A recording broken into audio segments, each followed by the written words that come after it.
Tokusatsu, taking the form of many shows including Super Sentai, Kamen Rider, and Metal Heroes. And today, a group of fans come together to review it for you as Toku Secrets. Hey guys, and welcome to the next episode of the Toku Secrets podcast presented by AnimeSecrets.org. I am your host, Nathan Desa, and today we are going to be returning to our review of the beloved Kaizoku Sentai Gokaiger series. We got a lot of episodes to cover today. We're back to doing the original plan where we review 10 episodes in one video. And of course, when I say we, I mean me and a few other people that are with me for this treasure hunt. So if my two crewmates will please tell the audience your name. Hi, I'm Rizwan. I am here and ready to talk about Gokaiger. Cool. And also here is Anthony Davis. Basically, I'm just here because can't get enough of Gokaiger, so I'm always gonna talk about it. Well, before we get back to our treasure hunt with Gokaiger, we got a couple of things to talk about. The first thing I want to do is make a brief announcement. We, at the same time that we're going to be doing this, we're also planning to do a brief review of the Power Ranger season that is currently airing, although it might have finished airing by the recording of this video, unless I'm mistaken. And the whole season is on Netflix, but anyway, that would be Power Rangers Dino Fury.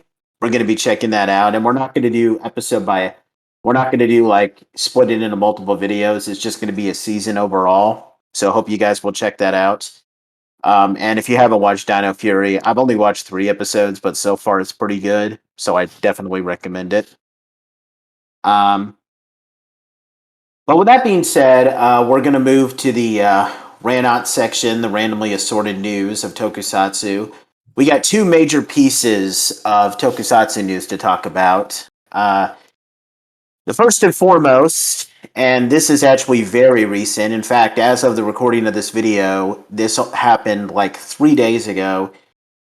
The new Sentai that will be airing in 2022 has been officially trademarked and leaked by Toei. Now, we have no images or any scans, which is normal at this time, but we do have a name, and it is called Avataro Sentai Dawn Brothers.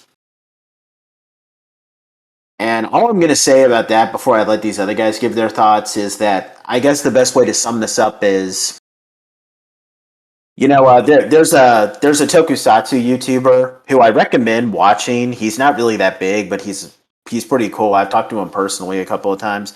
His name is Tokyo Rider Go. He said that Sentai is going to be probably going to be moving into an era of like trying new ideas, which you can obviously tell with Zenkiger because that's pretty different from what Sentai's been doing lately. And if there was ever a sign that they are going to be trying some new stuff, it's this Sentai because like Dawn Brothers, really? Like there's no Jur at the end or something like that. The only other Sentai that I know that have such a unique name is Go Busters. So I'm really curious, though I do have to ask, is the team going to be completely male like it was in Sun Vulcan? Because it's going to be kind of awkward if there's a few female Rangers called Brothers. What do you guys think? So here's my thoughts on it. When I read up on Dawn Brothers the other day when you DM'd it to me, what I saw was Avatar Sentai Dawn Brothers. Avatar probably meaning Avatar, like you inhabit another body. So possibly this is gonna be a season where the Sentai Rangers, they have like an Avatar state body that they can inhabit when they're battling, and that could be how their Henson works, I guess. I'm not quite certain how else it could work, but I'm kind of thinking this would be more leaning into that idea of let's have an avatar body here for it, and this could be good to like just have a different premise altogether as far as like this creativity. And as far as it goes to Dawn Brothers, I'm not certain if it is the correct translation of what I'm thinking it'll be, but to me, Dawn Brothers, I get like a crime family vibe in that Dawn is a very well known term for crime family, I guess, or like crime lord is a better way to put it. Yeah. And if you look at other like Japanese works, you'll see a lot of people say Anaki. And Anaki, from what I can tell, I don't speak Japanese full time. I barely know the language, but from what I infer from watching different animes and stuff, uh Anaki can translate to like not your blood brother, but like somebody who's been through a struggle with you. Like and Gurren Lagann, Kamina, and Simon had that bond. They're not related, but they have that bond. And they call, they're Anaki. So I'm kind of thinking here it could just be a reference to, hey, we have these people who are possibly in like some kind of crime organization who are Sentai Rangers, however that would work. And they could have male and female people who are kind of part of a family. Now, even if I'm incorrect about the Dawn part of it, and it's just like the brother part, that could still be indicative of more like familial stuff rather than literally just your five dudes. Like there's more of an interpretation that can happen. Like, even in the Western world, you call bro to I can call Nathan and Anthony my bros, but I can also say like if Nathan was Nathina, then I could be like, hey Nathina, you're my bro. Yeah. So Yeah. it's open interpretation. I don't know. I'm hoping I'm right about the crime family thing because I think that'd be very interesting. But also, I have no real basis to back it up except for here's my ignorant idea of what I think it means. I I mean, mean, it's it's at least possible. I do want to say that based on what my girlfriend who speaks Japanese said, I mean, she's from Japan. She said about the kanji for Avataro. She hinted that it might have that it's like it has something to do with like rampaging or something. Like it's similar to Aba Ranger. Now that doesn't necessarily mean that it's going to be a dinosaur themed Sentai. It could just you know it could be something more about like just rampaging or something. But so I don't know if it'll be Avatar or something. Maybe it's something. I hope that's the case because that would be an interesting concept. But just wanted to give some clarification that that's what my girlfriend was getting from the kanji. But what do you Yeah. think, Anthony? You haven't said anything. to be honest with you, I'm not actually entirely sure what they might do. Um, what I was gonna make the joke that like, oh yeah, cool, at Dawn Brothers, that mean that Doc's finally gonna get a Sentai named after him, or the other Hell character, yeah. That'd be awesome. right? Because Okay, actually, that's Gokai Dawn's not the Season 2. actual only character who's named Dawn in Sentai. I know the main villain of Q Ranger, his first name is Dawn, so Mhm. Okay, it's confirmed. This random evil villain from Key Ranger and Dawn from Gokaiger are related. Oh wow. Carry on. I mean I wish, but that's not the case. Well, it'll be an interesting thing to view. I'm really curious to see the scans and what they'll reveal. The funny thing is that before the name dropped, there was some things that were leaked about some new toy sales, and there were rumors going around that it was going to be called the new one was going to be called Bakutaro Sentai, which, if that was the case, Baku means explosion. Um, so I don't know. Maybe this could still be an explosion themed Sentai, which if they do that, I'm all for it because the last Sentai to be themed after all explosions, and in fact, the only Sentai was Dynaman, and that came out before anybody in this podcasting room currently was born. So Dynaman. it's nice to it's nice to be revisiting older ideas.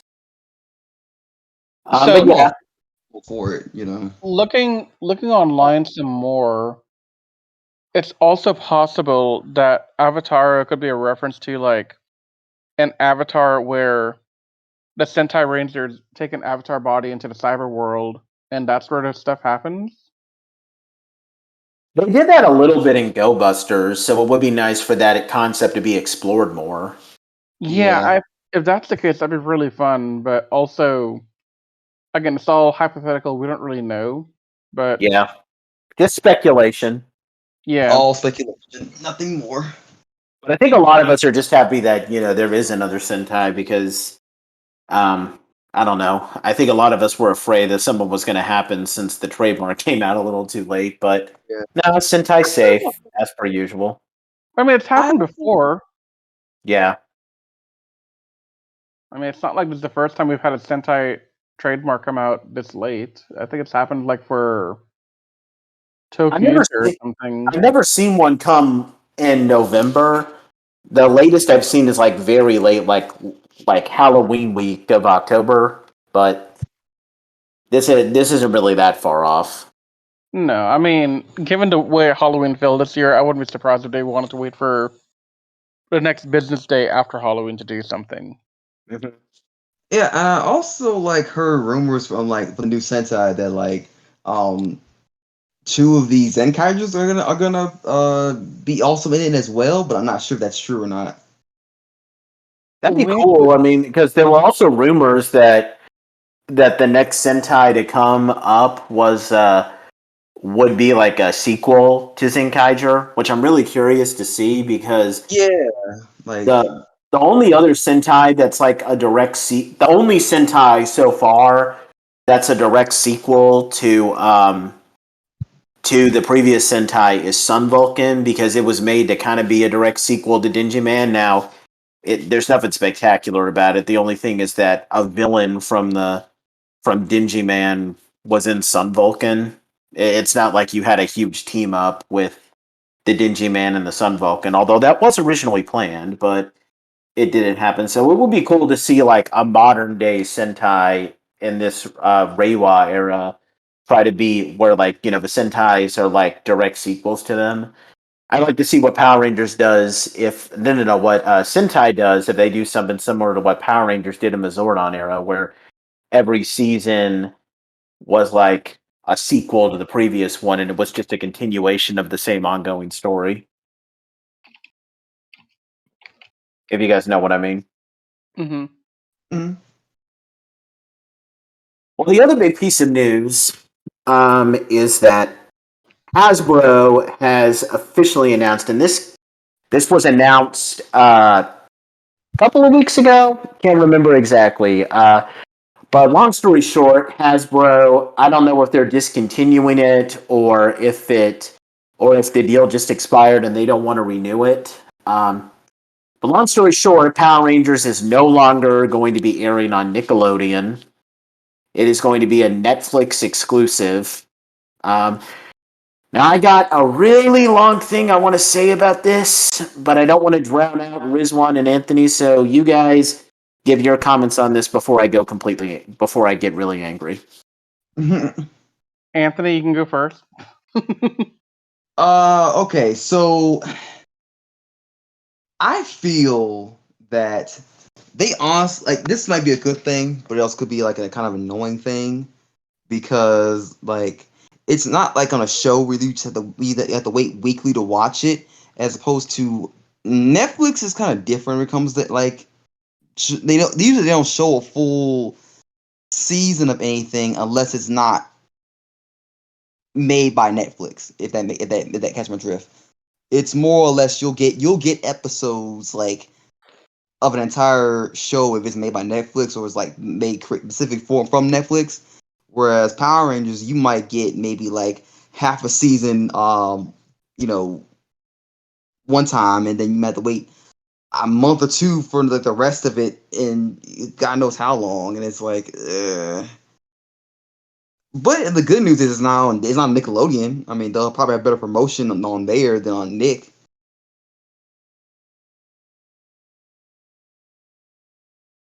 Those are my thoughts, at least. So on my end, I'm probably gonna steal some of Nathan's thunder.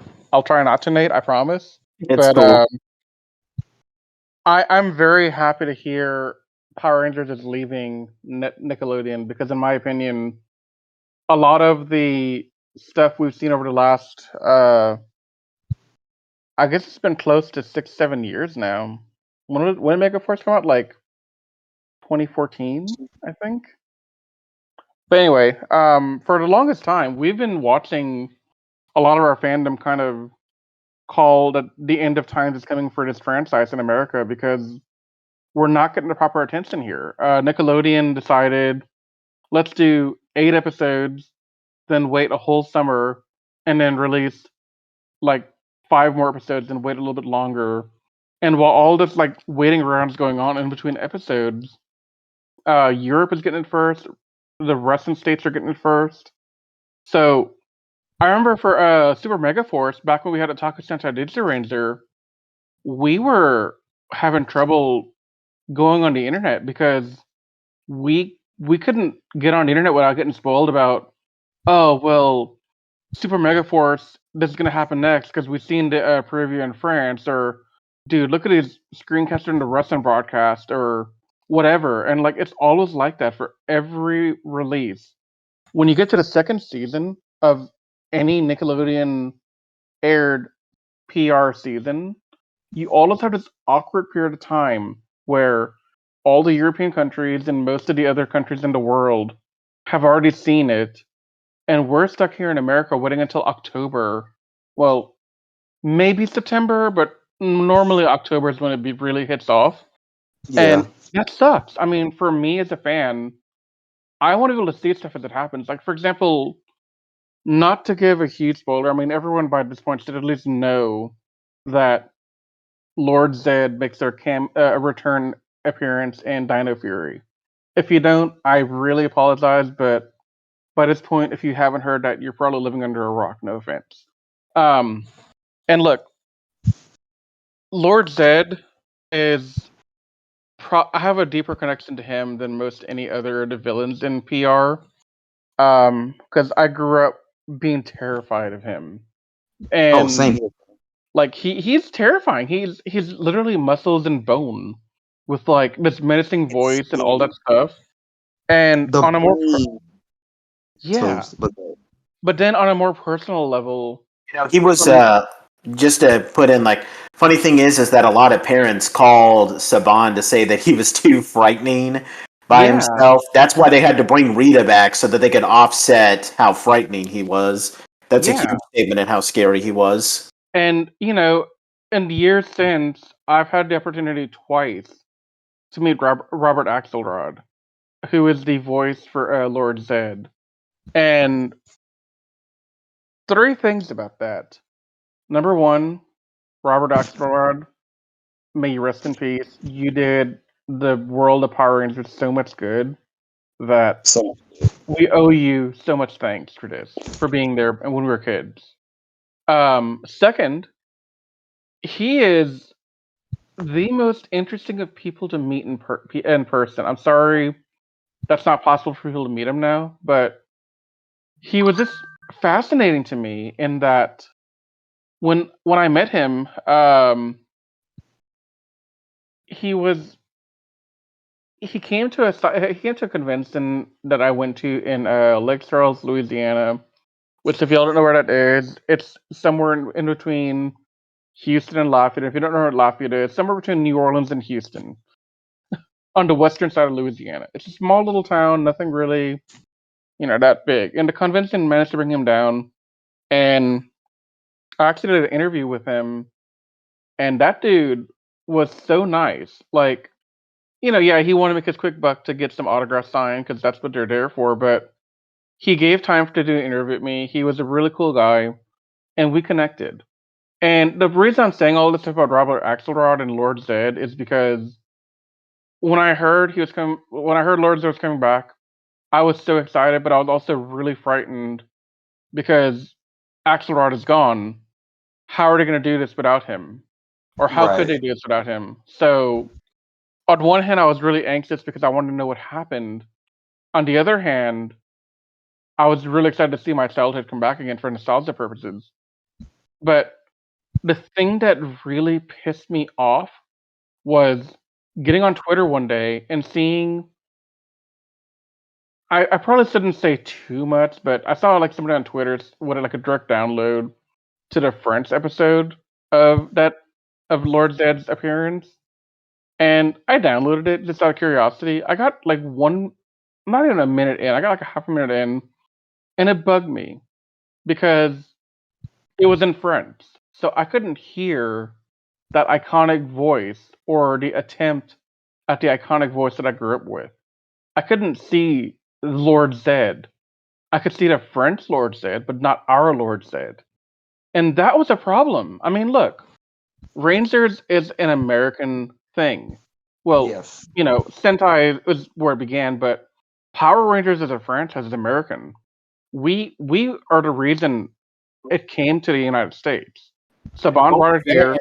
Lord Zed is a completely American villain because he had no Yeah. Sentai counterpart. Exactly. So, Zed is American. This entire production of everything up until the Disney era, we had all American actors. Yeah, we sent them over to New Zealand, got some actors from there for subsequent seasons, but a lot of the funding is still American. And it boggles my mind that we let Saban and Nickelodeon make such a deal where the rest of the world could see something that we couldn't see for literally months.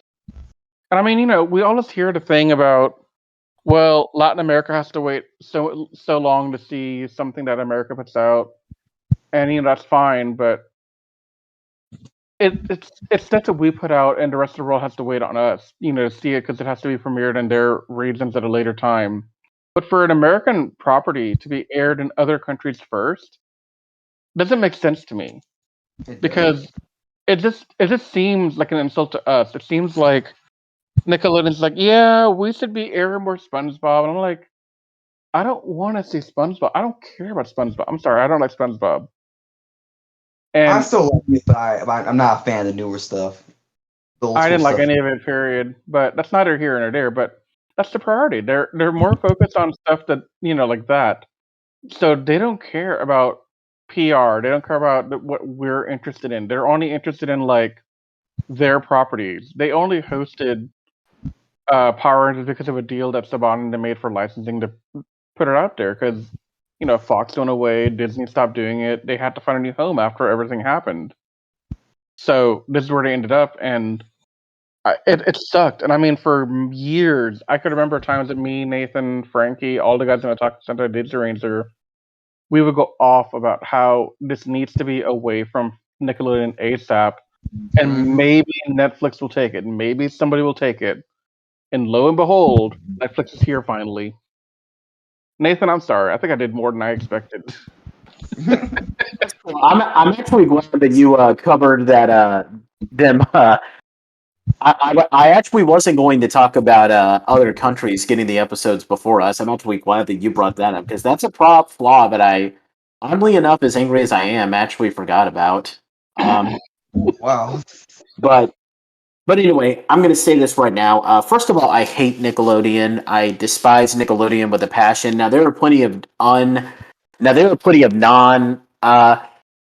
PR related stuff that I could go off about why I hate Nickelodeon, like the fact that whenever they do get a good show, they run it into the ground to the point where it's no longer good, like with the Fairly Odd Parents or AKA SpongeBob. I know that Riz doesn't like SpongeBob, but still. Or the fact, speaking of SpongeBob, that they're trampling on Steven Hillenburg's grave by doing all these really stupid spin-offs to SpongeBob, even though Hillenburg specifically said that he didn't want that. So they are literally trampling on the man's grave. But besides that, in strict relation to Power Rangers, so what Power Rangers, like historically before it was on Nickelodeon, was always airing, with a few exceptions.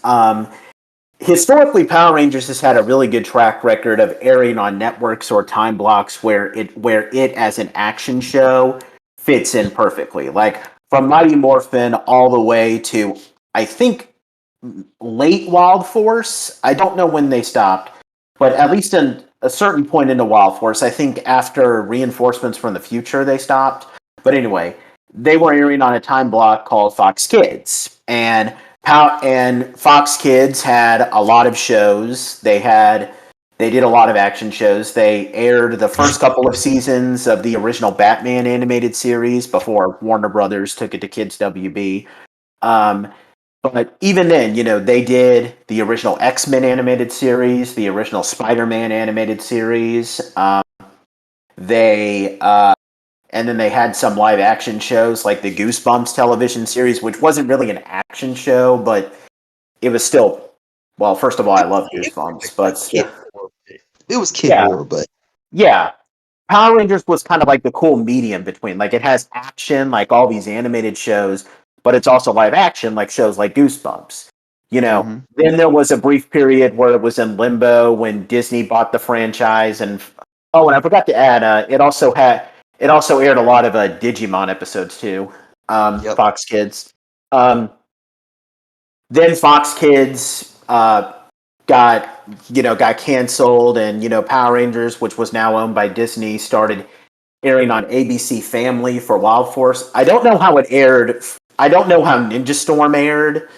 I'm not sure how that happened. But then for 4 years, ABC Family.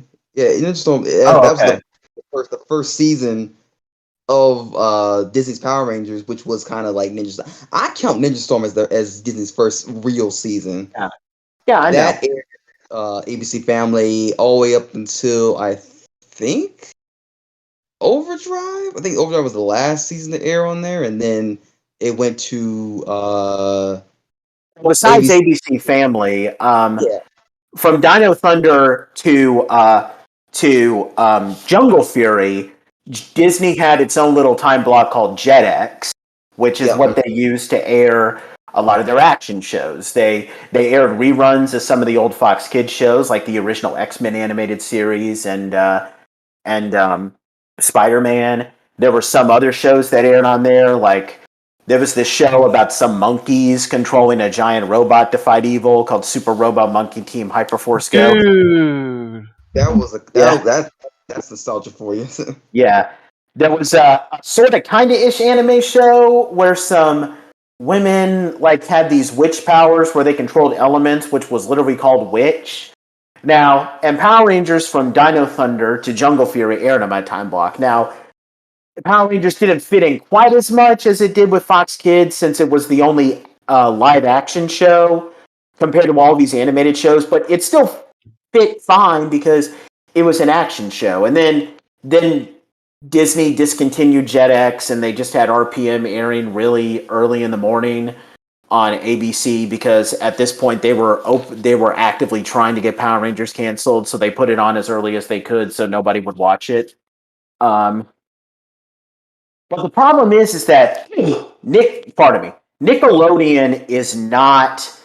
never was the kind of network that I would say has the shows where Power Rangers would look good airing next to. Now, I get what they were doing, because at the time when Nickelodeon was bought Power Rangers, they were trying this thing with some action shows. Like, I know that there were 2 other shows that they did.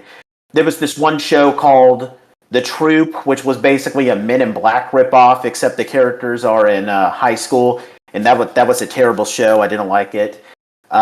And then there was another show called Super Ninjas. Never watched it. The only thing is that I know is that they spelled super wrong. They spelled it SUPAH because poor literacy is cool. And I like that show because it had freaking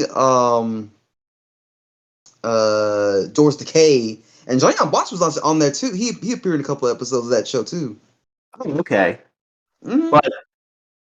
But still, Nickelodeon was trying its hand at action, and I get it. You're gonna get one of the biggest action franchises for kids to try and jumpstart this thing.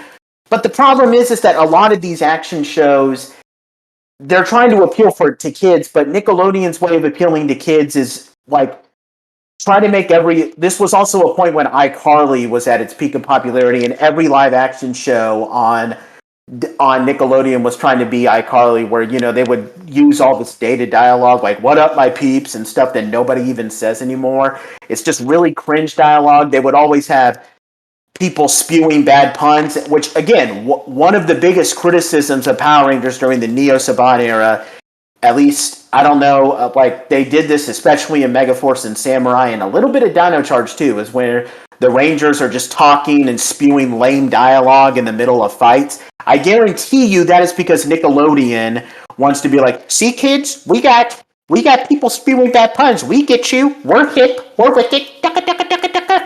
I wish. What the hell was that? I heard that from somewhere before. What Dr. Evil did on Austin Powers. Yeah. I know exactly what you're talking about. Yeah. Okay. Yeah, so. That was very unexpected to hear. Yeah, I know. But that's exactly what Nickelodeon was doing. They're trying to appeal with all these bad puns, and that is what ruined Power Rangers. I mean, you got the Rangers doing, like, there's just way too much attempts at humor.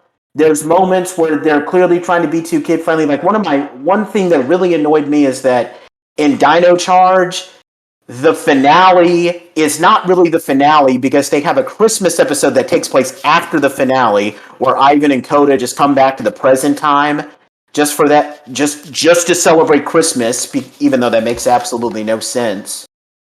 Like overall, Nickelodeon was just making all these bizarre decisions, and it's not stuff where they're putting genuine creativity in it. It's like, I don't know if you guys have seen The Nostalgia Critic, but back in the day, he used to have these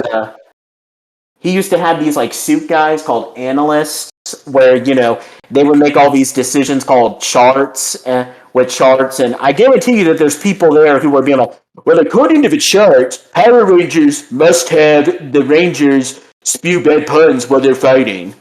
Like, no, nobody wants to see that. Power Rangers is not a show that should be modeled after iCarly. Power Rangers is its own thing, and the fact that they tried to make it more like all of Nickelodeon's dumb sitcoms is what ruined Power Rangers. And screw Nickelodeon for doing that, and screw them for putting Power Rangers into this position that it's in right now. Also, don't forget the Victor and Monty farce that happen every episode. You what? Go ahead, Anthony. No, what I was about to say was, what makes it even worse is that Ninja Storm had way better puns and way better fighting dialogue than any of the Saban era seasons. You want to know why? Because when the Rangers were trying to they did speak a little bit while they were fighting, but it was clever, and they were trying to do the whole Spider-Man thing where they'll say a bunch of things to insult their enemies to throw them off, kind of like how Peter Parker does from Spider-Man. That's what I got out of it, but Ninja Storm's still my favorite season, so that's why I'd say that. And again, I'm not saying that Nickelodeon is 100% responsible for all the issues we had with the Neo Saban era. A lot of that really was because Saban was like addicted to trying to appeal to MMPR nostalgia. I know the Nickelodeon has nothing to do with that, but a lot of the quality decisions, I guarantee, was because of them. I mean, they just wanted every season to be quirky and lighthearted and sitcom-like so that they could appeal to like really young kids, and it's just they don't realize that they have a big franchise with such a big base that they could appeal to. And I'm beyond happy that Power Rangers is free of Nickelodeon. Now, obviously there might be some drawbacks to it being on Netflix, like there might be some less promotion or something, but I feel like overall the good far outweighs the bad with moving to Netflix. And I'm just gonna finish this off by saying, screw you, Nickelodeon, and I hate you. I genuinely do.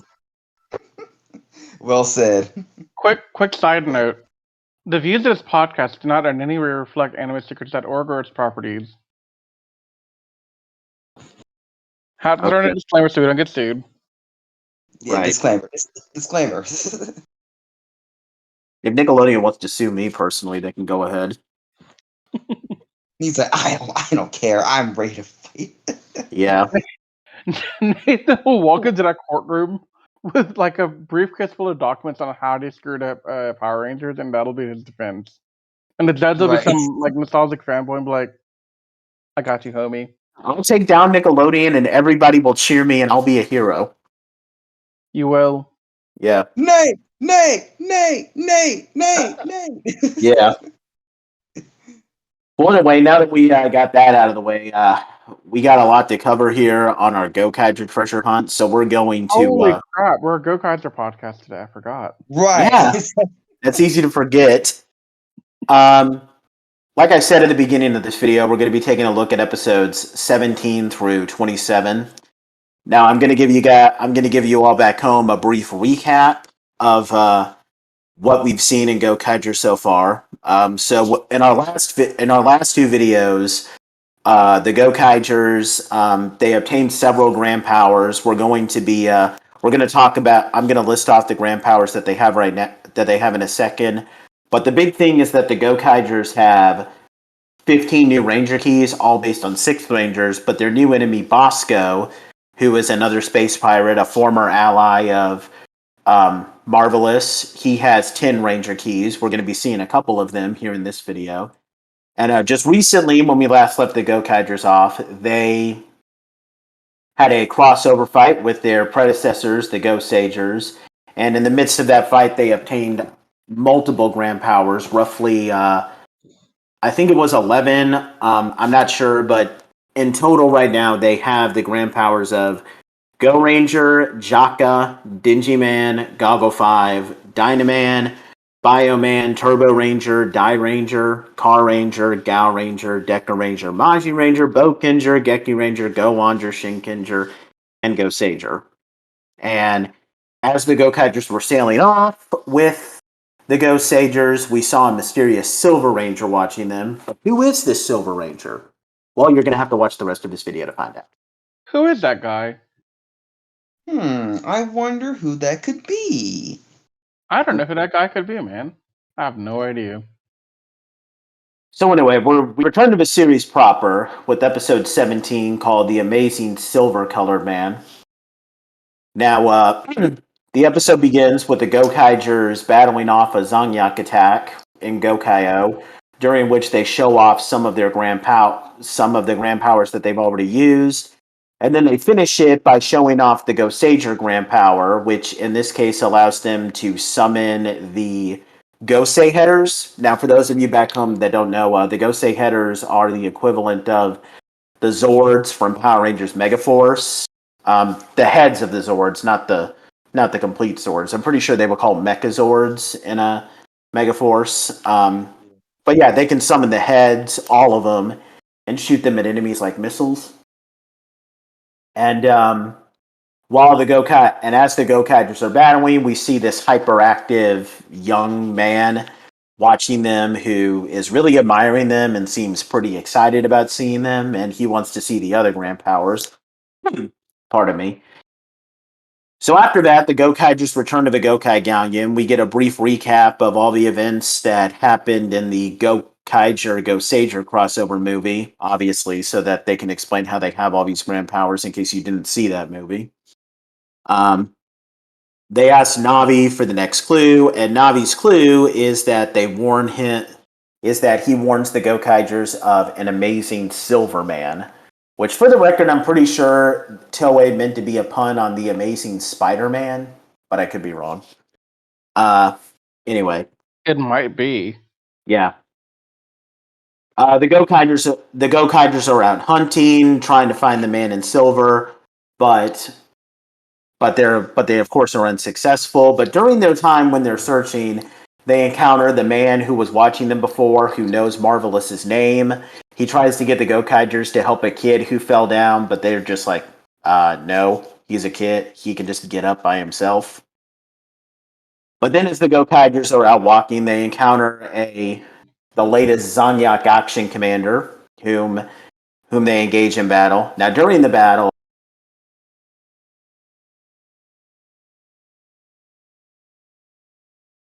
the Gokaigers decide Gokai change, where Marvelous or the Quantum Ranger from Time Force.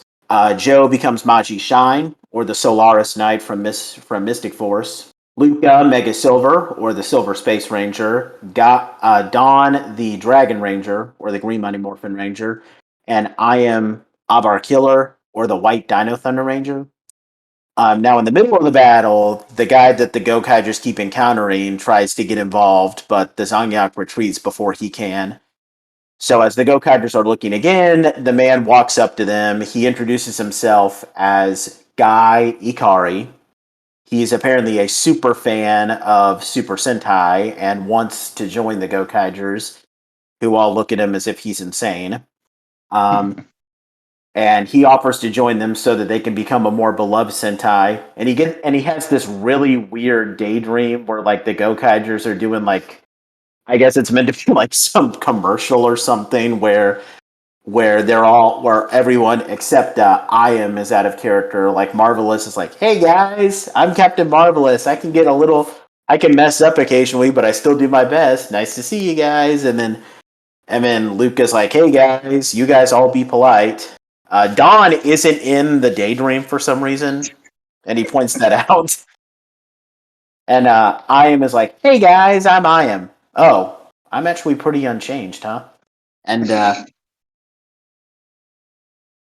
Gokaigers reject Guy, thinking that he's just crazy, and they leave him.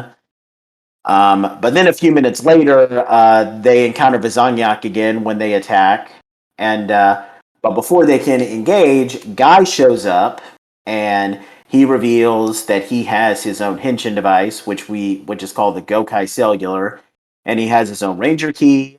He inserts it into it and uses it to change, and with the Gokai Cellular, he is able to transform, and I am saying this as he introduces himself, Gokai Silver! The sixth And have one Gokaiger. of the most amazing theme songs I've ever heard in my life. My God, it's so good. Yeah. Just a brief comment. His suit isn't really that unique compared to the Gokaigers. It's basically just a silver-colored Gokaiger suit. The only real change is that while the main 5 Gokaiger suits helmets are made to resemble pirate hats, his has like a bandana over his head, which is a nice touch. That definitely does make him unique, and it fits into the pirate theme. But anyway, Guy begins battling the Gorman, during which Marvelous is confused because he thought that there were only 5 Gokaiger keys.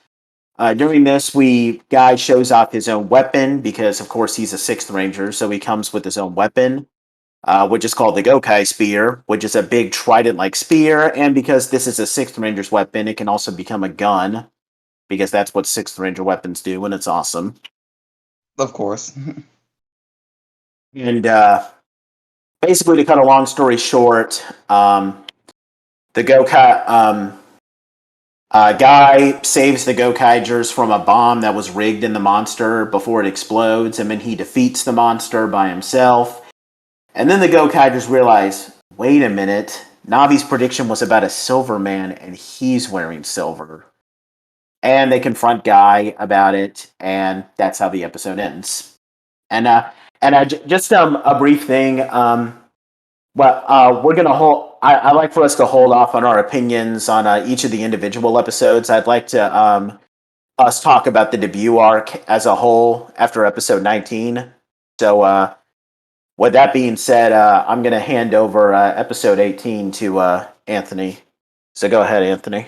All right. The next episode is the Big Abari, the giant soul robot drill. And this is the episode where we kind of reveal how Guy got his powers and him can use his mecha for the first time. So in this episode, basically the Gokaigers are basically like questioning Guy on how he got his powers and things of that nature. So his was actually pretty interesting because not a lot of people were actually thinking that this was a possibility, but this actually did happen.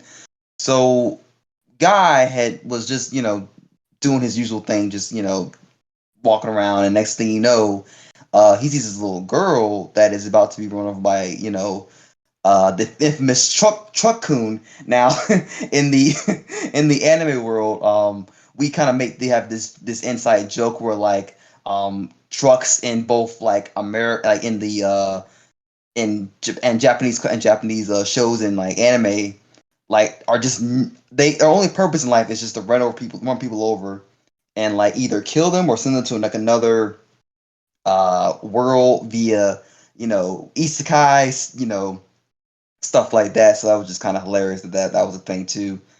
Um, so guy ends up saving the girl, but he ends up getting injured and almost dies trying to save her. And so he ends up he ends up basically in a coma, basically, or almost dying in a sense.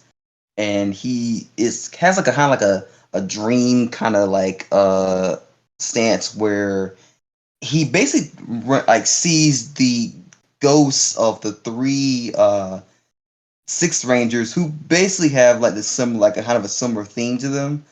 They were like kind of dinosaur related six rangers in a way, where you have Dragon Ranger who from Zoo Ranger, then you have a Bare Killer from a Bar Ranger, and Time Fire from Time Ranger. The only one that's actually shown henshin that de-henshins is a Bar Killer, because I guess his actor was available to film, for this episode. And he basically tells Guy that, us as ghosts made you this Gokai cellular phone, and we gave this Gokaiger key, and we want you to become Gokai Silver and use our ultimate power, all three of our ultimate powers to save the day, save the world, and help the Gokaigers out. And so he wakes up and then he thinks, oh, this is all a dream, right? Like, I just imagined all that stuff. But no, it wasn't a dream, because he's literally holding the Gokai Cellular and the Gokaiger key in his hand, and it's just like, whoa, this is legit. Very interesting stuff. But Marvelous ends up taking his Gokai Cellular phone, and it's kind of like, well, actually, no. Before that happens, he like Marvelous kind like wants Guy to prove himself to see what can he bring to the table as far as like he's as a Gokaiger goes.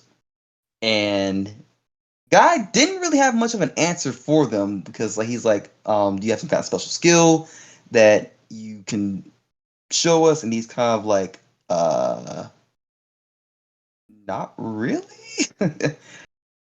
And because basically all the Gokaigers have like this thing where like they have something they can do that Marvelous can't do.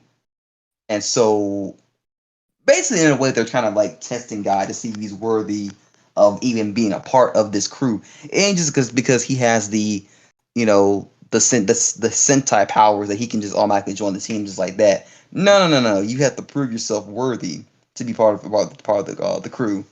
Hey, And Anthony, so there was something I wanted to add. I'm sorry. Is it okay? Go ahead. You're good.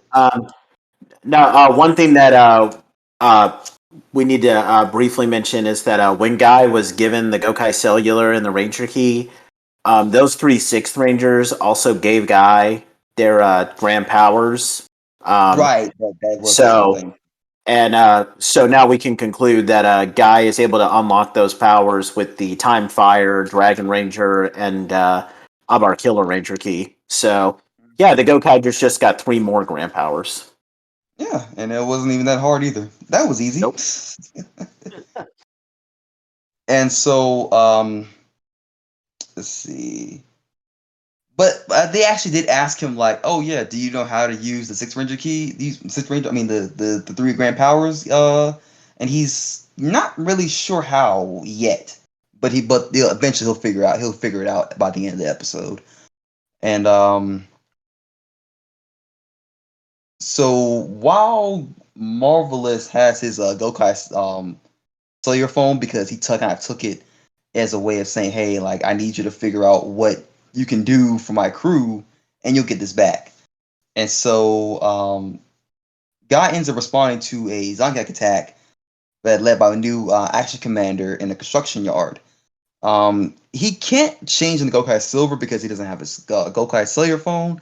So, but he still fights anyway, and like that to me makes him more worthy of not even just being a Gokaiger, but being a Sentai Ranger and a Ranger in general, because he's doing the classic.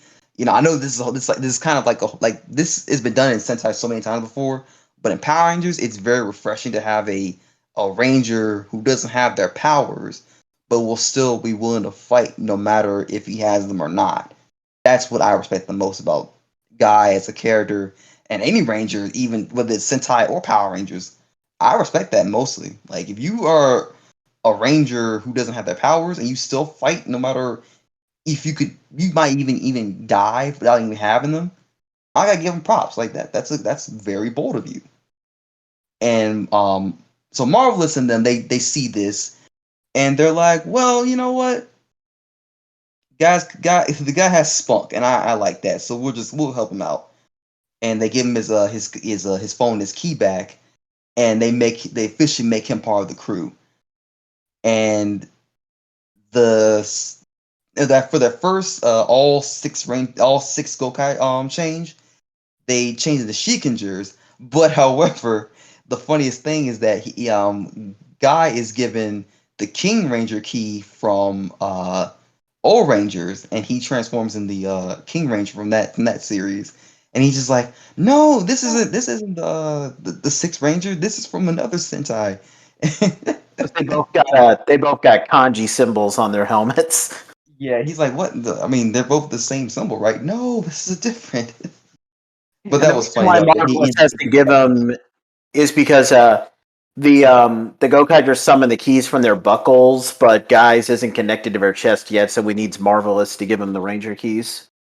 Yeah, at least for now. Yeah, just for one episode. Spoiler alert. Yes, and of course they defeat the general, like the not well, the general. So they defeat the Zorming first, and then they defeat the Action Commander. And of course, he grows just like the rest of them. Oh, Anthony, you forgot the all silver Gokai change. Oh, right.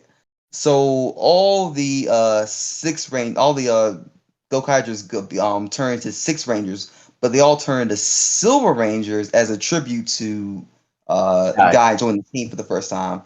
Can you list off the Rangers that he transforms into? Yeah, of course.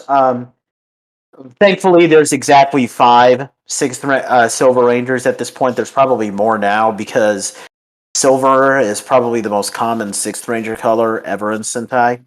It really is. Yeah, Marvelous transforms into Boken Silver, my man.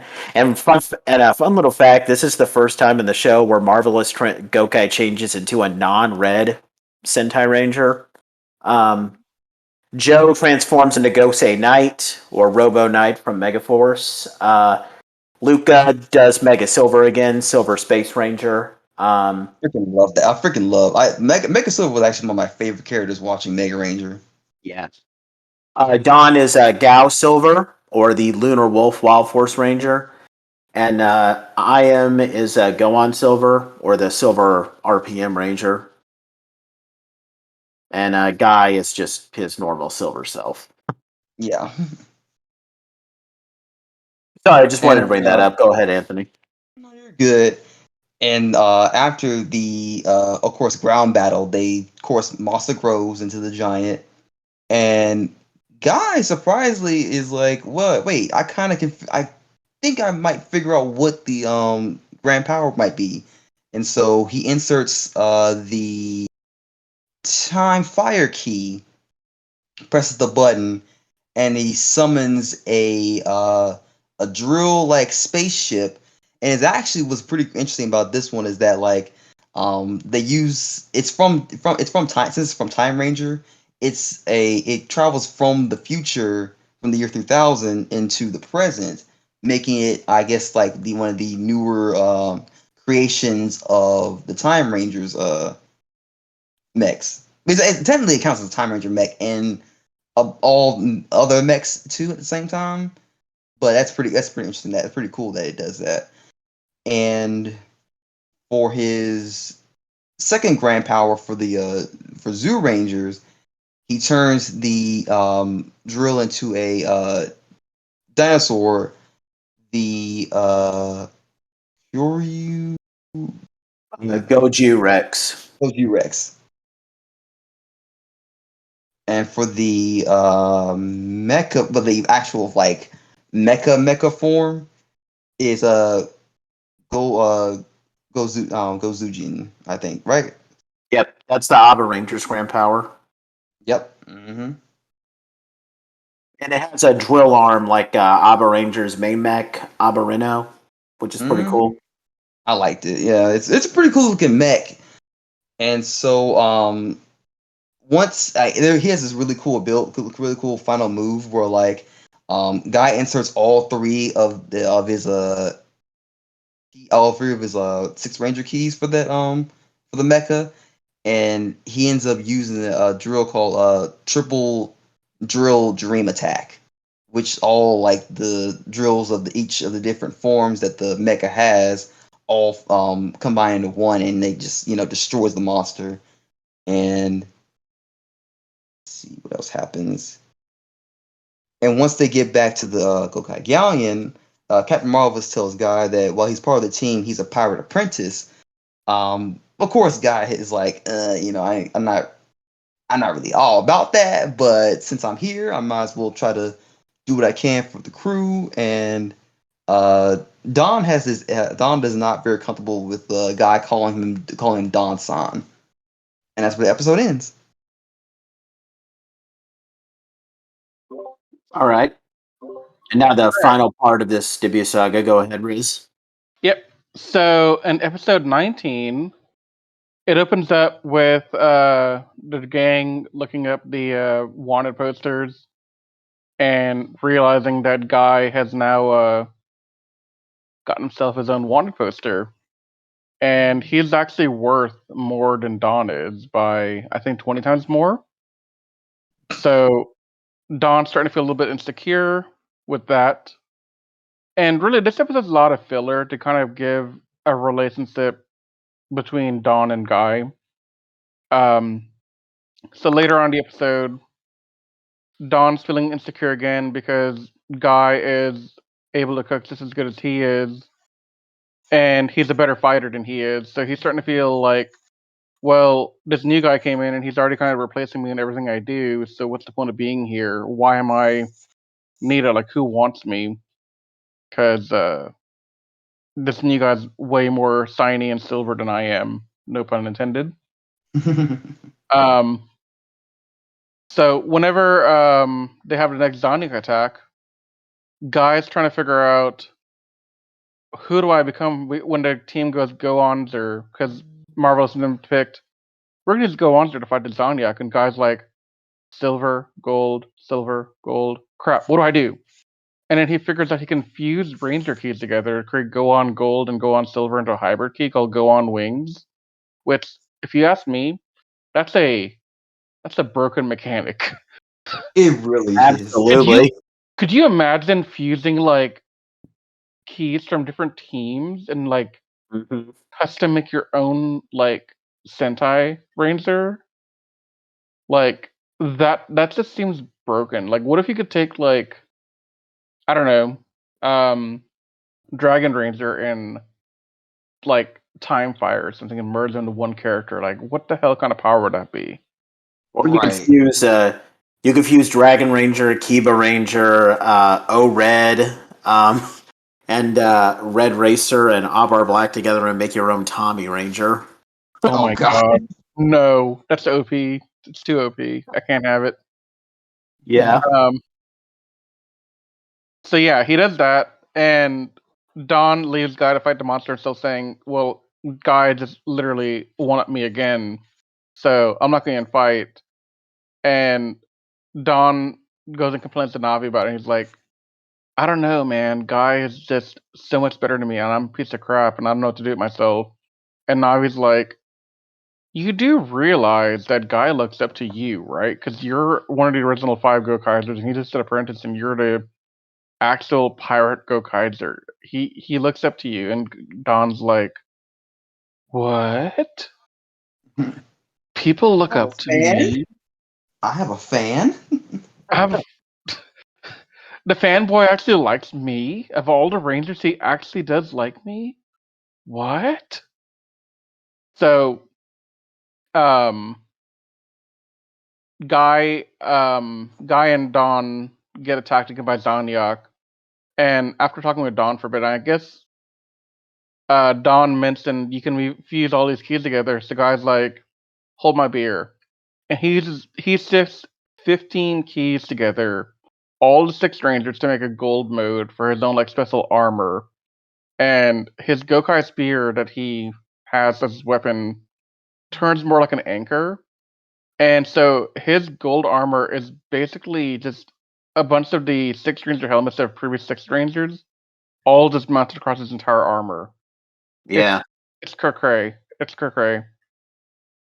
Um, so It, gold mode, it looks stupid, but it's still cool.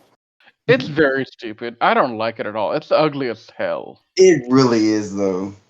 Like The idea is cool. I never really liked how the armor looked though. It just that armor looks like crap. I Like think And if then like this they armor just was not felt even in the show at all, I would be like okay with it because if this armor did not appear in the show at all, I'd be perfectly fine with it. Like, fine with yeah, I feel because like they God just had a felt click full of holes. obligated. I feel like they just felt obligated to have the sixth Rangers mounted on the chest. But if you had just not like, I'm okay with Guy getting a power up, but if you had just like not restricted yourself to having to have the six Rangers mounted on the chest, you could have made the armor look a lot better. But yeah. it feels like they just forced themselves to do that. I mean, if they made like a custom suit, that'd be better without like all the helmets on it. Like just merge different aspects of everyone's suits into one. Yeah, that'd That be cool. would have been Like better. you could literally have done like half of dragon sealed, half of like dye white sealed, or half of the king rangers. I don't think there's anyone else that has a sealed like those 3 did. I don't think so either. No, Just there isn't.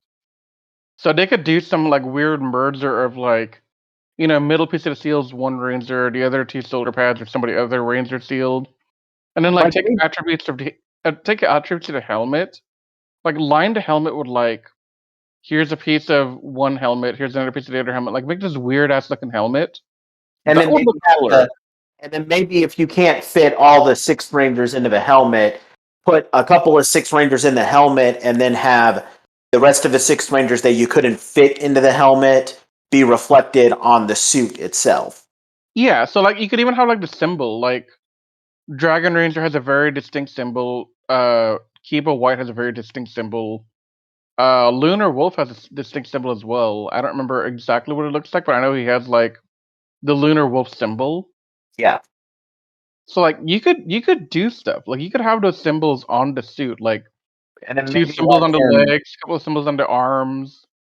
and then maybe let him use like any of the six rangers weapons that he chooses at the same time. Yeah, Like he could wield and I'm going off their Power Rangers names. Sorry, maybe he could wield like the Dragon Dagger and Saba at the same time, or the Golden Power Staff and the Solaris Knight's laser lamp at the same time.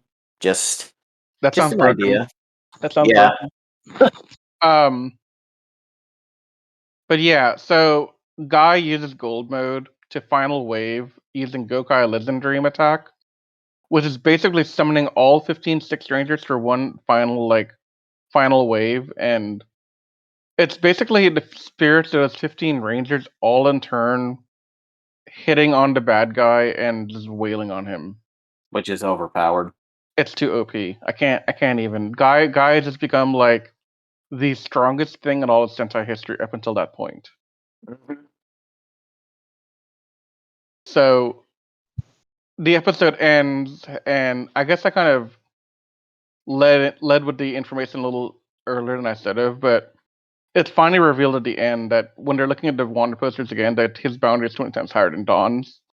All we Which knew, makes all we knew at the beginning was that his bounty was higher, but we never knew how much. So yeah. And at the Yeah. beginning of the episode, the Gokaigers connected his buckle to the chest. So now he can summon whatever Ranger keys he wants. Yeah. So I want to say this now that we're at the end. This is a pretty, I talked about this briefly when we were way back when we were reviewing Tokuger. You could just say that I've watched too many Sentai to like really just notice this trend, and I probably have. But this is a pretty standard Sixth Ranger debut story arc, where like they have like this chain of how it normally works, and not every Sixth Ranger story arc does this. Like the first couple of ones didn't do it. I think the first one to really start the trend was Mega Ranger with Mega Silver. Where the first episode, you debut the Ranger character. He'll spend most of the episode messing around, trying to, we just figure out what kind of person he is. And then as the episode ends, most of the time he shows up and he already has his powers, but there's a few exceptions where you'll actually see him get his powers. And he'll fight off, and then everybody's wondering, like, what? Where did this guy come from? And then episode 18 is all about if he already had his powers, then they'll reveal how he got his powers, and it'll be more about him being accepted either as a ranger or him wanting to join the team. Sometimes it's the Sixth Ranger just being a loner jerk, and just being like, no, I'm not interested. And other times the Rangers will reject him, and someone, usually the Red Ranger, will be like, no, you suck, get out. And most of the time, not every time, because Mega Ranger didn't do this. This will also be the episode where the Sixth Ranger's mech debuts. And then after that, they have a standard filler episode where this new Sixth Ranger is having a conflict with the main person, with one of the main five Rangers. And we've seen this happen pretty frequently. And funnily enough, I think Mega Ranger may have started this, but funnily enough, I would actually say that Power Rangers may have done that filler episode before Sentai did, because the earliest I can remember of a Ranger having a problem with the new Sixth Ranger was in Power Ranger Zeo. Because what's the first episode to come out after Jason becomes the Gold Ranger? It's an episode about Rocky feeling like, wow, I replaced this guy as the Red Ranger, and now he's like taking over my role, So, yeah, Power Rangers did something before Sentai. But as far as the debut story arc is, I definitely liked it. I mean, it's standard, but it's still fine. Like I said, I like Guy's Gokai Silver suit. And Guy is... Well, here's the harsh reality I'm going to say about Guy. You can call him annoying all you want, but at the end of the day, Guy represents us fanboys in the Sentai world. So you can call him annoying. What'd you say, Anthony? I never really found him annoying. That's the crazy part. Yeah, you can call Guy annoying all you want. I don't think he's annoying. I think he's perfectly fine. But just remember, he represents us. So you can't hate him. He's a fanboy becoming a Ranger, so we all can relate to him. So you can call him annoying all you want, but he still represents us, and I love him for that. He is us. He is you, viewers. He is you. Because trust me, if you had the chance to become a Sentai Ranger, you would take it. And you would probably be freaking out just like he is. Yeah, absolutely. What are your thoughts on this arc, Riz? I don't actually mind Guy, because, again, he represents us, and honestly, like, if I were him, and I was all of a sudden like Gokai Silver, or Gokai Gold, or Gokai Black, I'd probably be kind of fanboying too, because, these are real Sentai legends, and they're holding the keys to 34 years of legacy. I mean, can you blame the guy for being a little nerdy, like wanting to, meet his idols? Like, if you're a big fan of Superman and the Justice League, and then you get powers and you're suddenly put into a position where you can join the Justice League, are you just going to be a mature and stoic hero, or are you just going to be like, going absolutely crazy, like, oh my god, I get to fight alongside Superman? And if you say that you want to do that, you are lying, and you are lying to yourself. Right. Just, we all know the answer to that question. Yeah. Obviously. Anyway, moving on, we're going to be moving on to episode 20. It's called The Lost Forest. This is a Gingaman tribute episode. Gingaman. Now, as the episode begins, the Gokaigers are continuing their treasure hunt, which has Guy really excited because he's going to be able to meet some Sentai legends now. Navi's next clue was warning the Gokaigers about warriors in a hidden forest. Guy, being a Sentai genius, guesses that this is about the Gingaman, because the Gingaman were the warriors of a forest known as the Ginga Forest, which is hidden from normal people. Unfortunately, Guy doesn't know where it is, and Dawn is also concerned because the Gingaman's enemies, they were called the Balban, they were space pirates, and the Gokaigers are space pirates. So, not really looking good for the Gokaigers so far. Anyway, and for those of you back home, Gingaman is the equivalent to Power Rangers Lost Galaxy, although the shows are much different. And Gingaman is better. I don't care what anybody says. I Anyway. like both, but I also see why people like Gingaman more, because Gingaman actually makes more sense than how they did it in Lost Galaxy. Yeah. But anyway, the Gokaigers are out hunting. They're out hunting in the woods, and while they're there, they notice that something is strange, because even though they're walking forward, they seem to be going in a circle, because they pass by the same clump of flowers multiple times. And when Marvelous steals a donut from Dawn and starts running, even though he's running straight forward, he somehow runs into the rest of the Gokaigers. And it's here that a barrier, which apparently led to the Ginga Forest, breaks open, and who should come out but two people. One person who we don't see his face yet, and the other person is Bosco. Bosco introduces himself to Guy, and it's revealed that he's going after the Grand Powers himself. And of course, because he was attacking the person, we can guess that the person that he was attacking was a former Sentai Ranger, and it is. It turns out to be Hyuga, who is the former. He's not a Gingaman, but he was originally chosen to be Ginga Red. Spoiler alert! But if you guys have seen Lost Galaxy, then you probably know how that makes sense. He is the former Black Knight, who is the Sentai counterpart for the Magna Defender. Guy, of course, starts getting all crazy and asking for his autograph, but while the Gokaigers are distracted, Bosco reveals to the Gokaigers, even though we already knew, that he has more Ranger keys. He summons Ranger key clones of Decamaster, or the Shadow SPD Ranger, Maji Mother, or the White Mystic Force Ranger, and Walzard Fire, or the Wolf Warrior from Mystic Force. So while Guy is taking Hyuga to safety, and Marvelous is going after Bosco, the other Gokaigers get defeated by the Ranger Key clones, and they're sent flying into the ocean, where a mysterious person is shown seeing them in peril. Meanwhile, Guy is speaking with Hyuga, and Hyuga demands that Guy give him his Gokai Cellular so that he can become Gokai Silver, which kind of surprises Guy, since he loves being Gokai Silver, but he also feels that Hyuga would be much more effective in the role.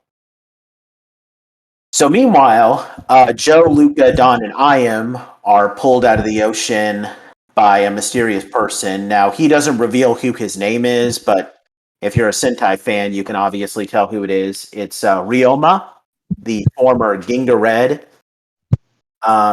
who helps them, and then they go after Marvelous and Guy.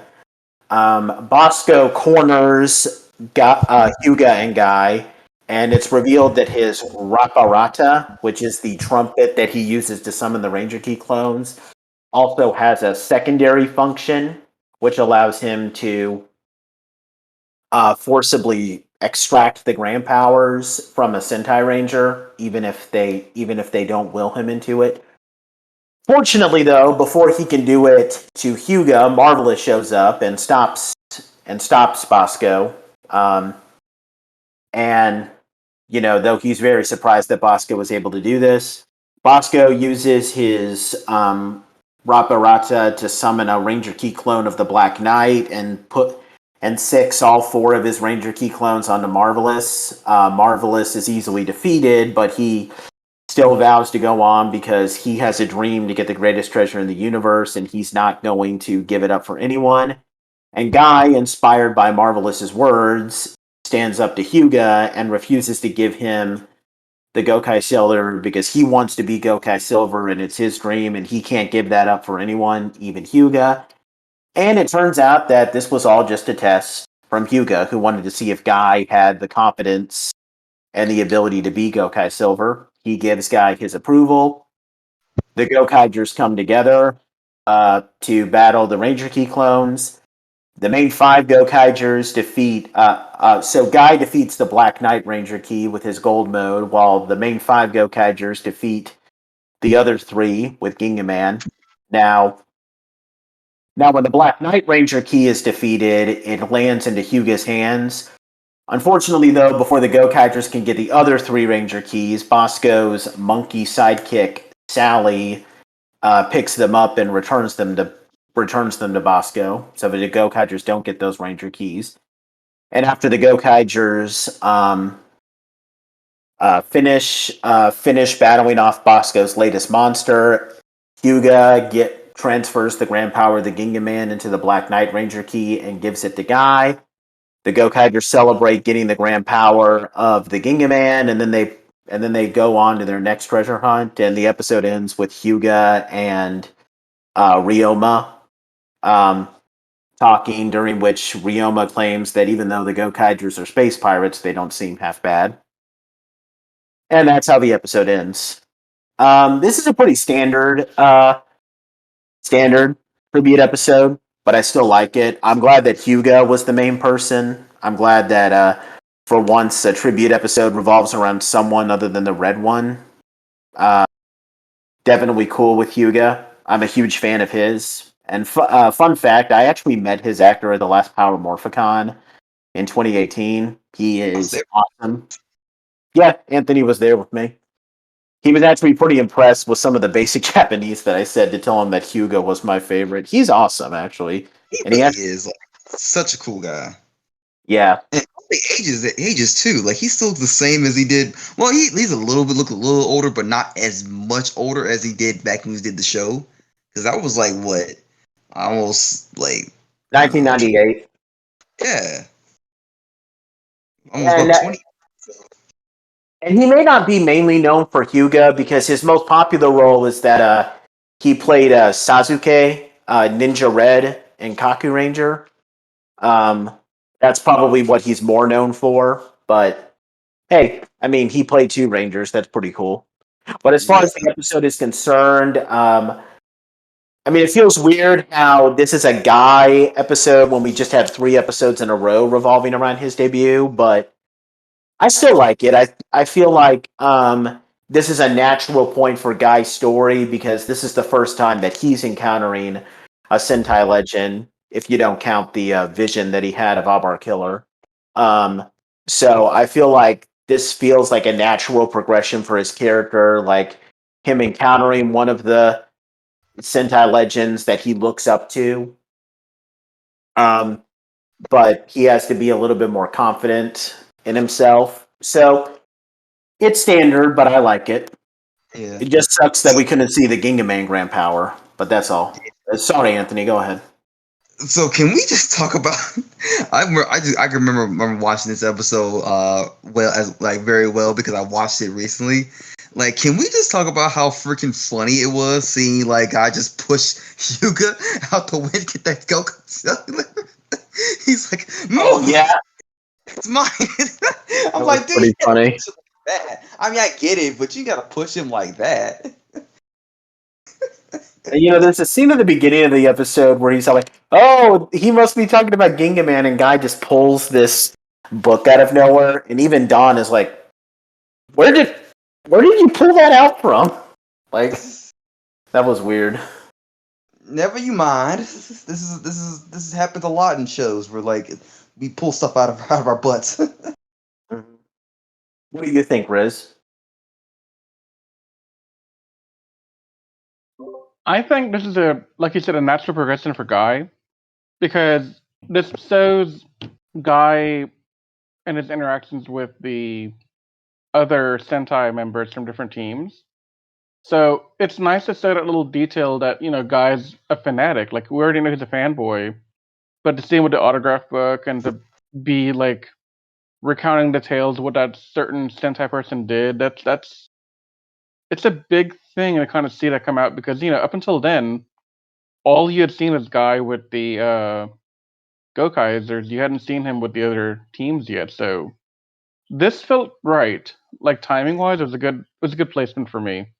It kind of set the tone of like what we can expect with the tribute episodes going forward, to at least to a certain extent. I mean, obviously, it's not going to always be about Guy. You'll have some that are more Marvelous centric. You'll have some that are more Lucas centric. You'll have some that are, whatever. But this at least gives you a trope to look for. So that's what I think. Well, speaking of Marvelous centric episodes, we got one coming up called the hold on. The It is Adventure of called Heart, episode Yep. 21. Boken's This tribute one. episode. And this is Riz's episode. Take it away, Riz. I already tried. Sorry about that. So now that they've had the adventure with Gingaman, and Marvel's has seen how Bosco can take the powers from other Sentais against their will for the grand power, Marvelous is very desperate. He's getting desperate now. He wants to get his grand powers quick because Bosco can forcibly steal them, whereas Gokaizers can't. And they have to, coerce the teams and prove their worth and all that stuff. So they're in a very interesting spot where they have to find another Sentai. They have to convince them they're worth it. They're not some pirates come. They actually need, there's a whole thing they have to go through here.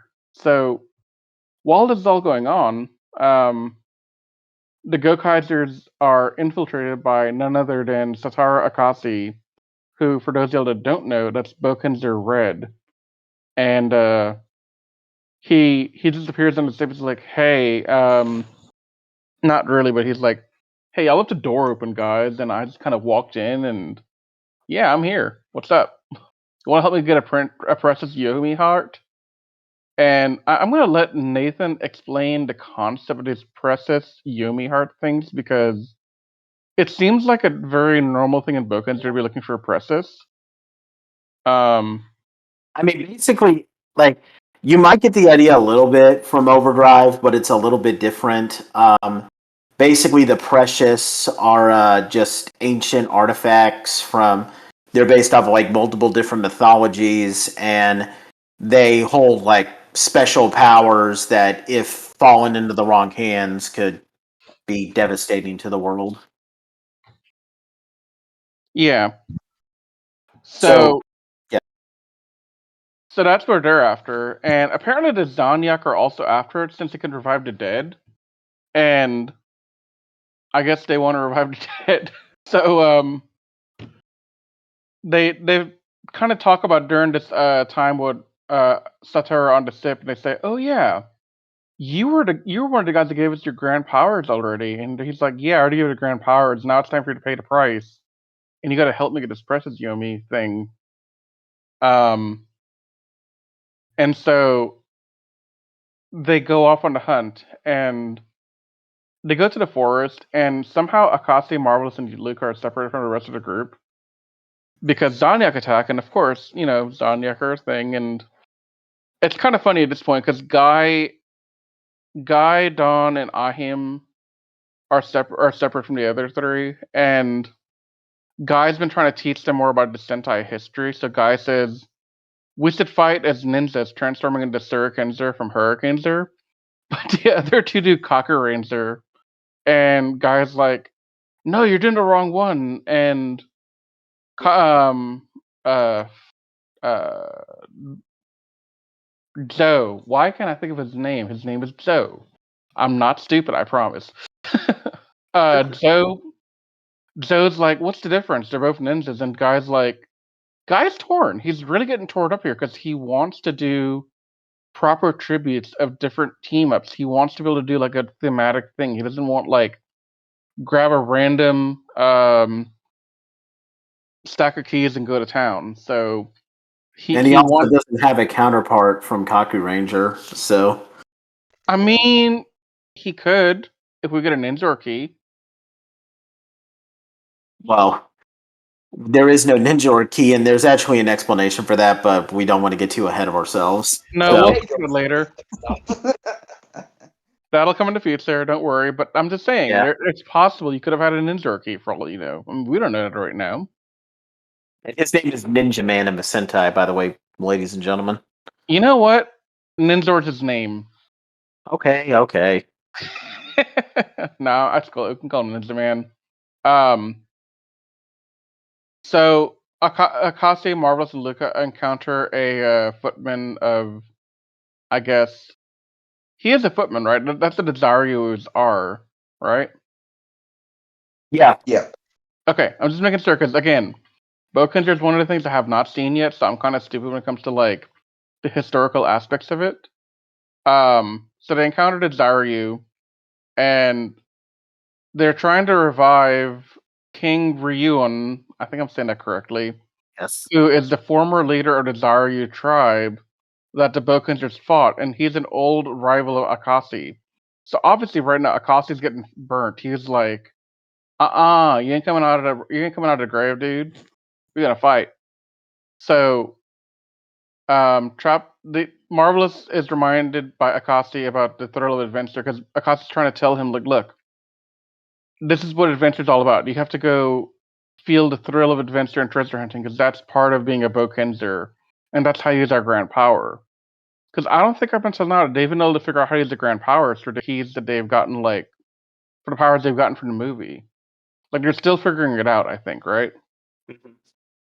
So, this is useful for the Gokaizers to kind of start to learn how to think like a Bokenzer and to access that grand power. And Marvelous is trying to figure out what the hell he means, and as this happens, Marvelous starts to remember his adventures with Akared and how much he used to love just going on treasure hunts with him because, you know, they're pirates. They have their own treasure hunts, just like the adventurers have theirs. So Marvelous starts to remember how it used to feel, and he kind of reverts back to that kind of state of being in terms of like being a pirate, and he's able to kind of encapsulate what that feels like. So the Gokaigers use Bokenger to battle Ryuan, and Marvelous uses the signature battle phrase "attack," and I guess that's a big deal because I guess Akase says it's a lot. Yeah, that much like how Marvelous always begins every Gokaiger battle with "Let's make this showy." In Bokenger, Akashi always says "Akaku." So It's interesting because that seems like such a generic phrase. yeah, but it's still awesome. I guess. I mean, I guess I would see it to understand it better. Yeah, Like from an outside perspective, I understand what you mean because I understand. Let's make this extremely showy, but that's the catchphrase, right? Like that's something you, if you hear it, like out of context, you'll know Marvelous is involved probably. But if you hear attack, I mean that could be anything really, you know. I So, guess it's just with yeah, Akashi, he just wants it to be short, sweet, and to the point. yeah. I mean, I can see that. I mean, he's more worried about the thrill of adventure than his like formal words like that, I guess. So Ryun gets big. Gokaiger needs to Boken's their grand power, which allows Gokaio to summon the spirits like Boken, which is the former Mecha Bokenders, and wield a Go-Go sword. And that's how they defeat Ryun. And as Akashi leaves, he starts to mention that Aka Red would be proud of them. And Marvelous, I guess, appreciates that. And that's where the episode ends. Mm-hmm. So, next episode, episode 22, Promise to the Star. And I believe that's Nate or. Don't we want to give our thoughts on this episode, though? I mean, yeah, it's a great episode. Yeah. I mean, I'm a big fan of Bokenger. I definitely enjoy it. The only thing I really want to say, I mean, it pretty much speaks for itself. It's a pretty solid episode. I will say that it's weird that they bring back Ryuan as a villain, because if you know how he gets defeated in Bokenger, just seems weird how he would survive that and somehow get buried. But Now, is Rion like a major one, or is he like a side villain? he's a major one. I know that you don't want to remember this, Riz, but you know Oh, no. the fire villains in Operation Overdrive. Oh, no. They came Oh, from this. Okay. They came from this. I was so close, Nathan, in my Sentai reacquaintancing that I had forgotten Overdrive and Bokenzer were Lord. related. And I was excited for Bokenzer, and now you're reminding me of all these bad memories. Okay. Okay, let me explain this without bringing up the forbidden. The forbidden one. all I can see in my head right now is the damn Yeti. Factions. There's the Yeti isn't in Bokenger. He's not? No, he's not. I have so many questions right now for the people who made this season. Then Yeah.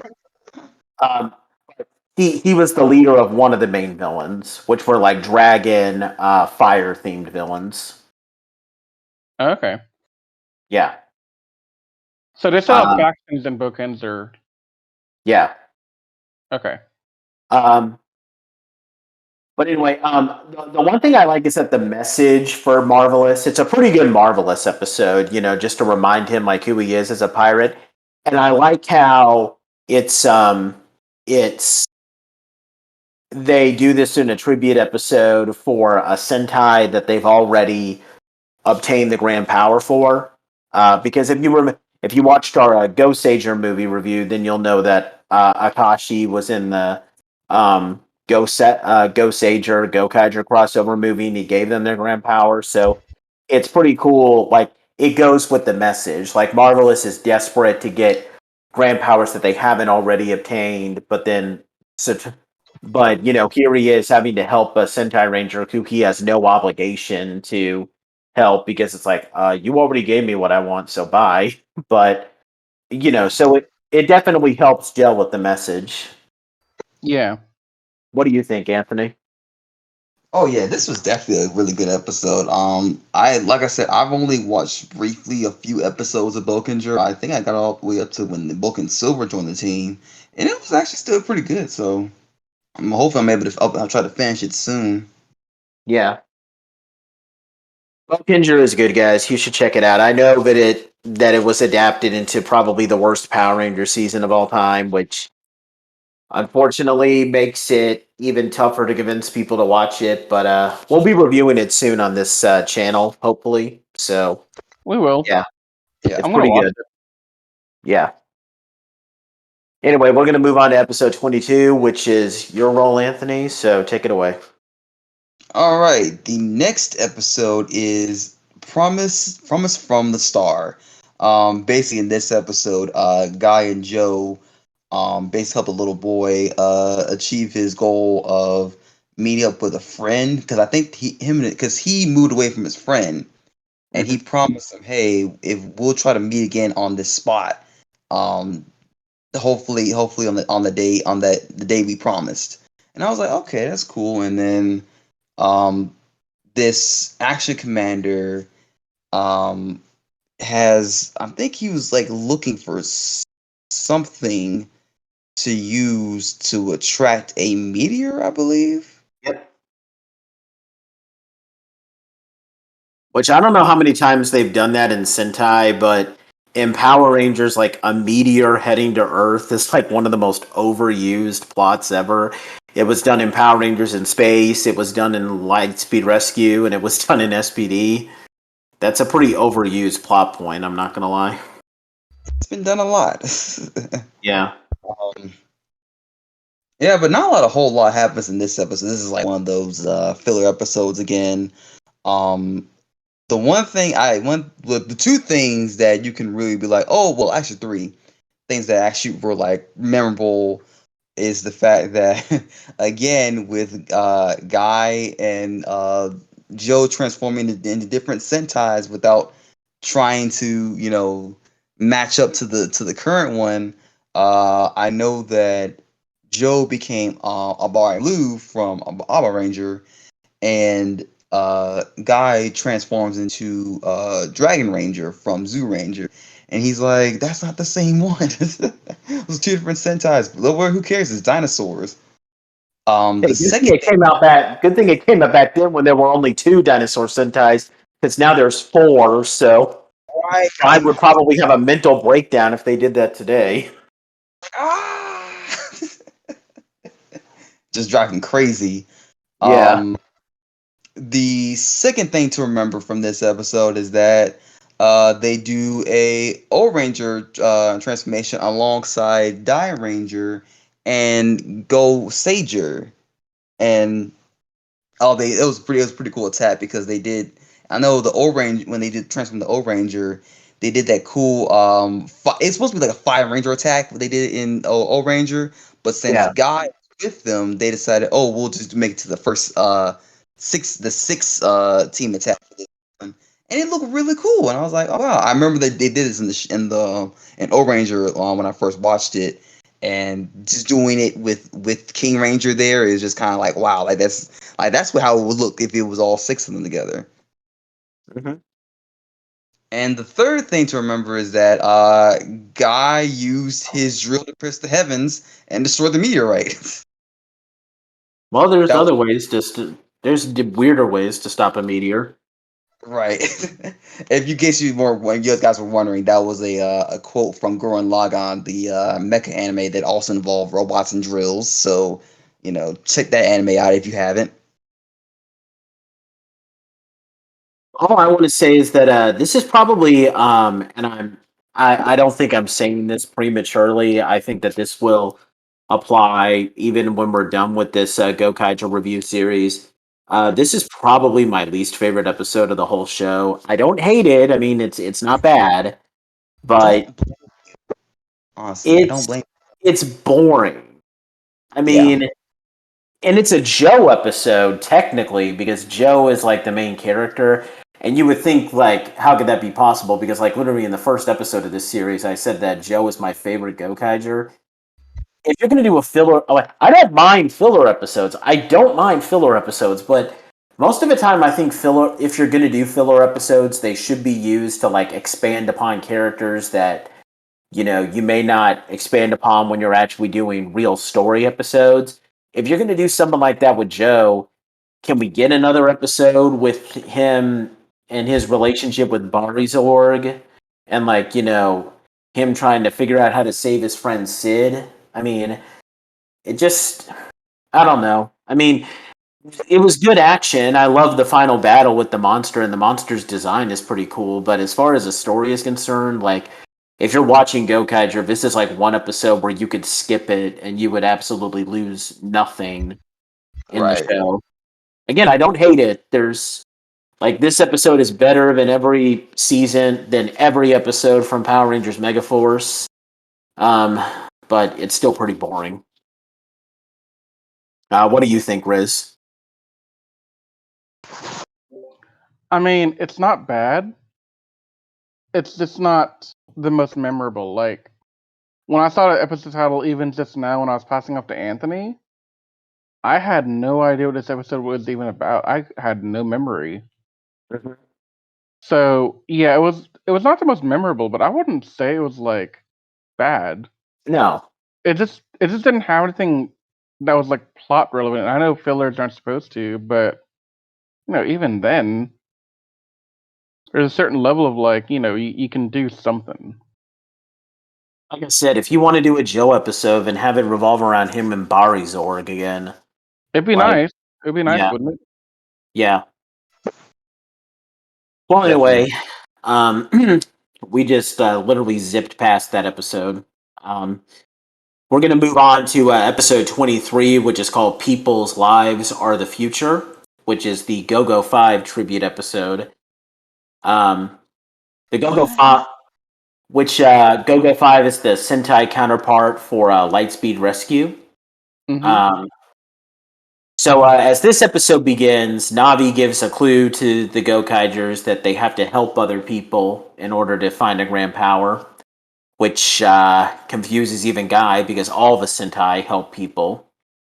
So the Gokaigers split up. Marvelous and Guy try to help people by helping these old, elderly people climb up the stairs. Joe and Don run into a drag queen and end up kind of getting Oh god, that was taken so by him. funny. That was Yeah. hilarious. Yeah. Luca and meet a pregnant woman who already has a daughter. And the daughter is really excited about becoming a big sister. And hearing this, Luca has a flashback of her on her own home planet where she's shown weeping over her sister Fia. And Luca makes the little girl promise that she'll always take care of her little sister. But unfortunately, the Zanyak attack, just as the woman is going into labor and they're getting help from a mysterious woman. Now, we as the Sentai fans know who this person is, but we'll get to that in a second. Luca and Iam fight off the Zanyak, and then they go to the hospital where the woman's given birth, and it turns out that woman that saved that came to help the woman in labor. Guess who she was? Her name is Matsuri Tatsumi. She is the former Go Pink from GoGo5. So Luca and Iam start going after her, but then she gets attacked again by Gorman. But then when Luca and Iam are trying to fight them off, they get attacked by 3 more Ranger Key clones. These Ranger Key clones include Rio, or the Black Lion Warrior, Jared from Jungle Fury, dang it, I said a Power Rangers counterpart first. Melee, who is Camille's counterpart, the Green Chameleon Warrior from Jungle Fury, and Zuban, who is the Sentinel Knight from the Forbidden Season that we will not speak of in this show. And it turns out that Bosco was lent help from the Gorman, and he's going after Matsuri so that he can get the Grand Power. And he's threatening. What were you saying, Anthony? Oh no, I wasn't saying anything. Oh, okay. So the Gokaigers, Luca and Iam are contemplating over what to do because Bosco is demanding that they give him Matsuri so that he can take her grand power, or he won't let them leave with this kid that needs to have immediate help in a hospital. This causes Luca to flash back to her time with Fia, during which it was revealed that she wasn't able to get Fia help in time, and her sister died, which explains why she treats Iam like a baby for most of the series, and that definitely explains it. But Iam insists that she can take care of herself, and she does that. And this is a very clever way of the Gokaigers using their former Ranger powers. She transforms into Maji Pink, who is the Pink Mystic Ranger. Then she uses the magic from Maji Ranger to disguise herself as Matsuri so that they can trick Bosco into thinking that she's giving herself up. That's pretty clever, not going to lie. So then they escape, Matsuri gives the grand power to Luca. The Gokaigers all come together. They defeat the Ranger Key clones using the GoGo5. Well, at least the main 5 Rangers do, because Guy doesn't have a counterpart in GoGo5. And this is probably a good time to mention this. Most of you probably already know this, but in case you're wondering why there's no 6th Ranger key for a GoGo5, because you're probably thinking, hey, Power Rangers Lightspeed Rescue had a 6th Ranger, but Titanium Ranger, why isn't he part of it? Well, the Titanium Ranger didn't exist in Sentai. He's American exclusive, so I guess he would have been called Go Silver had he existed in GoGo5, but there is no Go Silver, which sucks because the Titanium Ranger is awesome. But anyway, the Gokaigers defeat the Ranger Keys. Boss Sally gets the Ranger Keys and gives them back to Bosco, which means that the Gokaigers are once again without new Ranger Keys. And then when the Gokaigers are fighting off against Bosco's latest monster, they use the GoGo5 Ram Power, which, pardon me, which allows Gokaio to deploy these water cannons that can shoot water to extinguish fire. And it's able to use an attack similar to Victory Robo. That's the counterpart for the Lightspeed Megazord. They're able to use an attack like a Fire Slash, similar to that. Just want to say this episode is pretty good. I'm an okay fan of GoGo5. There's part of me that might prefer Lightspeed Rescue just a little bit. I'm sorry, but I grew up watching Lightspeed Rescue, so I just have too much of a bias toward that. I mean, Carter Grayson is probably one of the greatest Reds to ever walk this planet. Absolutely. Damn Skippy. But I feel like this episode does use GoGo5's theme, because the main plot of this is Luca babying I Am too much because of she almost lost her baby sister. That works with GoGo5's theme because I don't know how many of you guys know this. Anthony probably does because he's seen GoGo5. In GoGo5, all 5 of the Rangers are siblings. Like they're all brothers and sister. And them being like brother and sister is a frequent theme that's brought up in the show. So for this to revolve around like I Am weeping over losing her sister and talking about the importance of taking care of your own, GoGo5 is the perfect Sentai to do that. Mm-hmm. I think it sucks that Matsuri doesn't do much in this episode, and funnily enough, you could probably count the number of lines that she has in the episode on one hand, but I still think it was good. And I just want to say this now, even though we're recording, Anthony, I just now realized that this is more of a Luca episode, and I didn't let you comment on it, and I'm so sorry about that, man. I was perfectly fine with that. Honestly, I didn't have much to say about this episode except for the fact that, I do feel for Luca when she lost her sister. I have 3 of them, so losing even just one of them would just break my heart. So Yeah. I don't have a sister, but I have 2 brothers, and yeah, we get on each other's nerves all the time, but if I ever lost either one of them, I'd be pretty torn up. yeah, What did you think, Riz? I thought it was a good Luca-focused episode. I didn't really think about it being Luca-centric until, now. Because I was more focused on the GoGo5 aspect of it, because that was a huge part of the episode. But the underlying Ahim and Luca thing, that really helps give more character development, and I'm always here for more character development. Because, I like seeing them Henson and get these powers and do the fighty thing and the mech calling thing and the blowing up big monsters a week thing, but that's secondary to me when it comes to characters and growth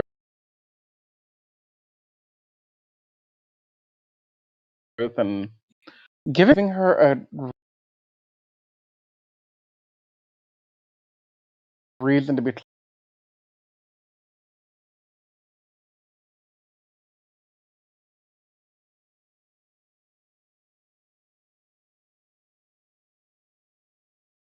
close to Ahim, except instead be talking about more is Ahim's growth in this episode. I think that's been underlooked a lot. Yeah, absolutely.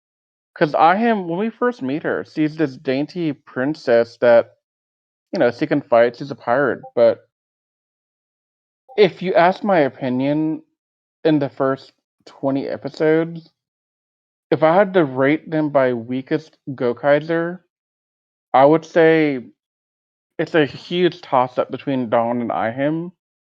And Dawn would only win because he's Dawn. But Ihim is pretty much not a real fighter. He's only a fighter because of circumstance, not because he wants to be, not because he grew up like how Luca and Joe and Marvelous did. So seeing Ahim in this episode, kind of tell Luca, no, I have a plan. No, I know what I'm going to do. No, I can contribute to this, what we're doing. I'm not just your little sister. I have my own brain. I can fight. I can do things. That's beautiful growth to me. And I might actually argue that's more significant than what Luca's thing was with the sister. Don't get me wrong, they're both really important and really critical to their characters, but Ahim's growth here, I think, is much more important. Right, exactly. Okay, so that's all I have to say. Well, as the great Forrest Gump would say, and that's all I got to say about that. Next we're going to be moving on to I'm just going to say a weird episode called Foolish Earthlings, episode 24. And this is way too weird for me to take care of, so Riz, take it away. Okay, so I'm just going to say it. Gelicito is one of the best, comedic villains I've ever seen in, Sentai. And I mean, I know I haven't seen a lot of Sentai, but it says a lot when I can remember Gelicito's name literally 2.5 years after seeing Gokaiger. That should be an indicator to you that how much this guy left a mark on my memory of who he was. So for those that don't remember, Gelicito was last seen in the Car Ranger tribute episode, and he's the monster that fell insanely in love with Insarn. I don't know how to say her name. And he was kind of jealous because at that time she was being wooed by Car Ranger Red, and he couldn't stand it. And at the end of the episode, he was kind of discarded by the Zanyak. And literally, this episode picks up with Homeboy stuck in the garbage still. Gelicito, he's just sitting in the garbage, and this person just walks up, looks at him, and says, "That's garbage," and then puts more garbage in his arms as he's sitting there in the garbage, and just walks off. And I'm just like, that's Gelicito in a nutshell, right there. That is the essence of Gelicito. He is hot. He's a hot mess. So after this garbage escapade, Gelicito walks over to the nearby takoyaki cart, and while trying to get himself some food, the cart owner is like, "Why beg for food when you can just be my pet and I'll feed you whenever you want?" And Gelicito is so defeated by life and by the fact that Insarn doesn't love him and all that stuff that he just says, "Okay, human, I'll be your pet. That's fine." It's no big deal. I'll just be your pet. I don't care. I'm a space alien. Yeah. But I'll be your pet. It's fine. It's no big deal. So Gokaizers are out for a walk, doing their own thing, and they see Gelicito, the cart owner, and guy's like, "Oh no, it's a Zoniac. We must stop him." And Marvelous Knitter's like, "This is Gelicito. Let's not get involved with this. It's best to just leave him be. He's weird." Mhm. The last time we saw him, he was really, really weird. So they watched from a distance as Celestino and the car owner are interacting, and a Zodiac monster appears and starts to like try to spread Zodiac propaganda. Like they have Zodiac just walking the street, passing on these flyers saying the Zodiac are here, the Zodiac are going to take over, the Zodiac will, they give all these fake promises like how the Zodiac can make human lives better and stuff. And the Gokai are just sitting there like watching this and like, what is going on today? What is this? One thing that always made me laugh is that there's a point where like the Zanyak monster starts chasing Jealous Shito and the Mhm. person, and Guy is like, guys, this looks bad, and then Marvelous is like, okay, let's go. And they did the most lazy Gokai scenes I've ever seen in my life. That is the most like they're just not wanting to be there. They want nothing to do with this, but they're reluctantly like, we're the current Sentai team. He's an alien. He's our problem. We might as well do what we can. And there's like wacky hijink music playing in the background, which just makes it all the more hilarious. I'm gonna stop right here and just say, of all the filler in Gokaiger, anything to do with Gelicito from like after the Car Ranger tribute onward, probably is some of the best stuff you'll see in Gokaiger as far as comedic filler episodes going forward. Like, Absolutely. I can't think of other filler stuff that comes later in the season that's this funny, and it will make me laugh like this. Like, I'm not laughing for like just podcast effect. I'm laughing because honestly, I'm just that amused by all this. Yeah. So, where did I leave off? Oh yeah, so the Gokaizers help Gelicito out by getting the Zodiac to go away, and they ask Gelicito, why don't you just become a takoyaki cart owner and go to space and become a takoyaki tak damn it Takoyaki. takoyaki tongue tied, I can't talk, takoyaki space person. You'll be the first one out there.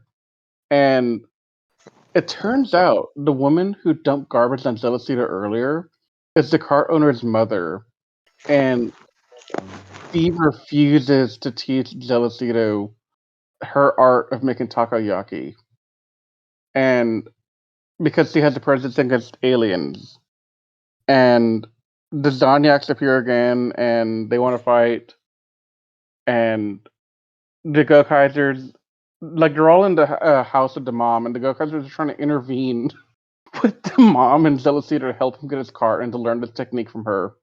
And Zonag just rush on into this house, and they're like, "Hey, we're here to fight." And Marvel just puts his hand up. It's like, "No, no, no. You will do this on our time, not your time. You're gonna sit here and wait for us." And instead of the Zonag being like, "Screw this, we're gonna fight you now," they're like, "Oh, okay." And they all just sit down in the little house and they just listen, and they're just there. Like, On the road. like how? How? Why? I love this episode. I'm sorry. I love it. It's so great. We have unfinished business. Dude, we're talking now. Could you just please Yeah. back off? Okay, Yeah. sure. Yeah, sure, okay. I'll just sit here and wait to kill you. Um.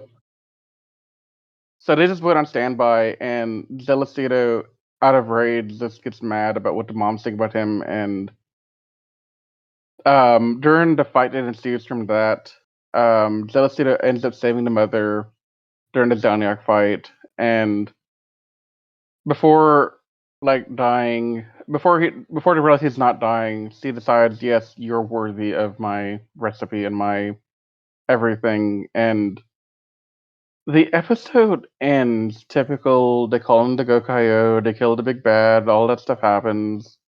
But at the end of the episode, Gelicito comes back to tell the car owner, "Hey, your mom had a change of heart about me, and well, we're getting married, and we're gonna open a hot spring together. And oh yeah, I might have knocked up your mom as well in the process. Basically. Episode. What is this episode? It's like the fanfic writers of the world got together for a conference and were like, okay, we already know Zelicido's absurd. We already know his life is a weird hot mess. How can we make this even better? What can we do? Oh yes, let's make him a potential takoyaki cart owner. Let's have him be a pet of some cart owner for that product. Let's have him meet the mother of the cart owner. Let's have them begin off as not liking each other to knocked up and getting married and owning a hot spring together, because why the hell not?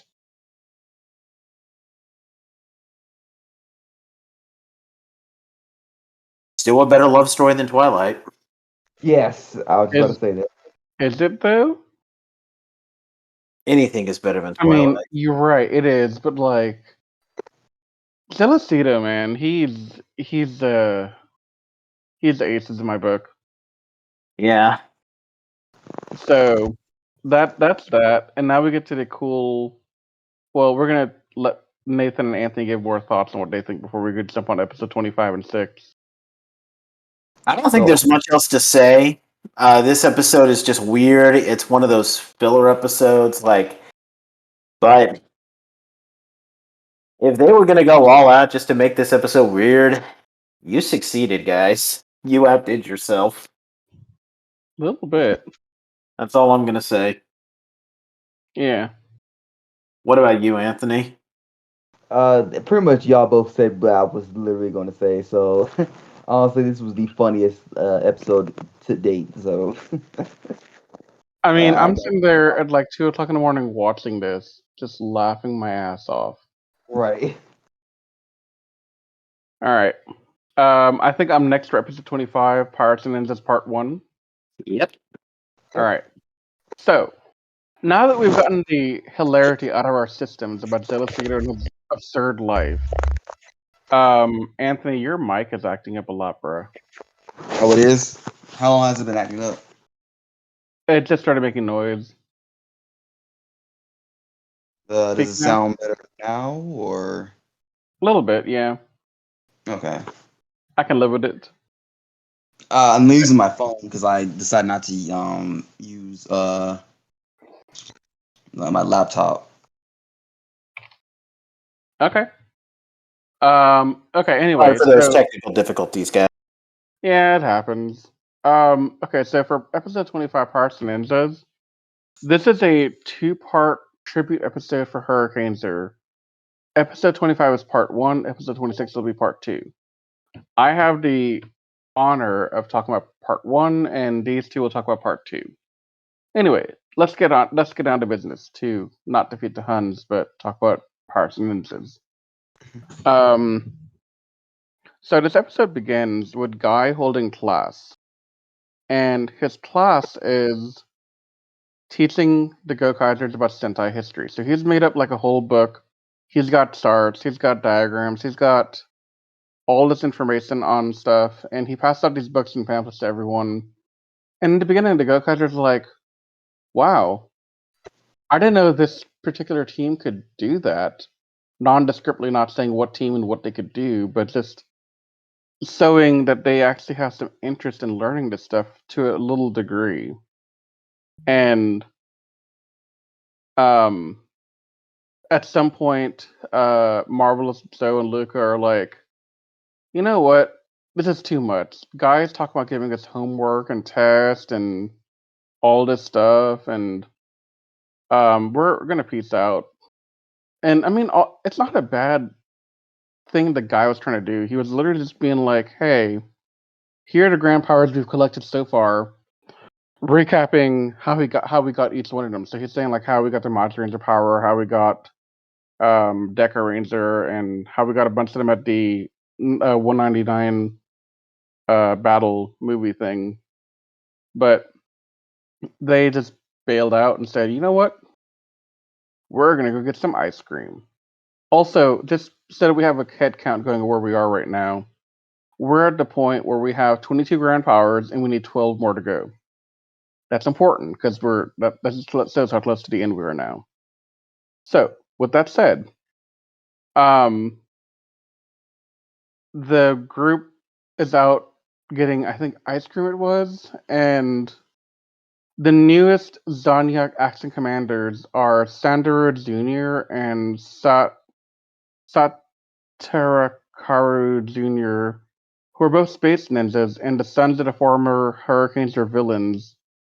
And they apparently look a lot like their fathers. I've never seen Hurricanger, so You've seen Ninja Storm, right?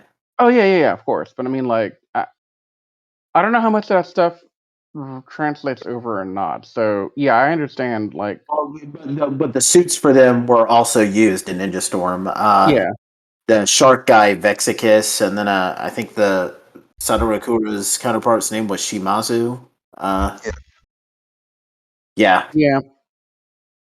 It's been a while since I watched it. It's been like 4 or 5 years since I watched Ninja Storm. So I remember their suits are kind of vague. Well, they're basically the sons of these two main villains. They're like generals from Hurricanger. Yeah. But that's just an excuse to just use the same monster suit. Yep. Save My some money, God, bro. who actually like had kids with those two? I will never know. I want you to know, Anthony, Gelicito found a wife and a human, and they might have a kid on the way. So if Gelicito can get some, anything's possible. That is also true. So yeah, that's the thing. Anyway, so these two go to Earth, and they begin turning humans into chestnuts, which I'm hoping is a reference to something in Hurricanger, because I don't think that's a Ninja Storm at all. They're just turning people into chestnuts. This was Okay. pretty. So they're hoping to cook them to make a missile to turn everyone into more chestnuts. And as these two space ninjas descend on Earth, we see clips of former Hurricaners, Yosuke, Nanami, and Kota, and they sense the space ninja aura of like them coming to Earth, and they stop what they're doing. So like, I think Kota was doing some car wash thing, and the others were all doing their own thing. I think Yosuke was actually helping some elderly person with their day-to-day life, and they You just got to all mix up Kota. So Yosuke is Hurricane Red, and he just does odd jobs like working at a car wash. Nanami, oh Hurricane Blue, is a pop star, like she's a famous singer now. And Kota, Hurricane Yellow, works at an elderly retirement home. okay, so I got him backwards. Damn. Okay. Okay. All right. Anyway, so Marvelous, Joe, and Luca encounter the two space ninjas, and they figure, just another Zoniac. We could take him on. No big deal here. It's actually a pretty big deal because they get their asses handed to them, despite the fact that they go and they use their own Gokai changes and everything. And as they get their asses handed to them, the other three arrive, and the space ninjas decide, you know what, peace out. We'll see y'all later. And you see at the end of the battle, the Hurricanes are starting to put on their ninja garb and are discussing, what do we do with the grand power? Do we go to the Gokaigers even though they're dirty pirates, or do we just kind of hold on to it? And Yosuke says, no, we should wait. We should see what they're all about first. So back on the Gokai Galleon, Guy uses Gokai Silver's power to track the two space ninjas using their signature of energy. And the Gokaigers descend back on them, and they start fighting. And they once again are separated, where Marvelous, Joe, and Luca are sucked into a portal, trapping them in a different dimension, while Iham, Guy, and Don are left in the real world to fight off like their Zanyak people. And for Marvelous, Marvelous Luca and Zoe, the two juniors, I'm not going to try saying their names again. The juniors tell him, hey, you're on this trivia show, and you have to answer our questions to escape. But if you don't answer, the chestnuts will get it. Because the chestnuts are humans, so, well, they're kind of screwed then. So, while this is going on, the Hurricanes arrive, and they start helping Don and Ahim fight the accident commander for the week, Magarapa, and they send him away. Well, no, it was they fight Sandaru while the other guy goes in. The Mega Rap are actually just the foot soldiers from Hurricanger. They were called Kelzax in Ninja Storm. Okay, so that's what the Magarapa is. Okay. Yeah. Yes. Okay. So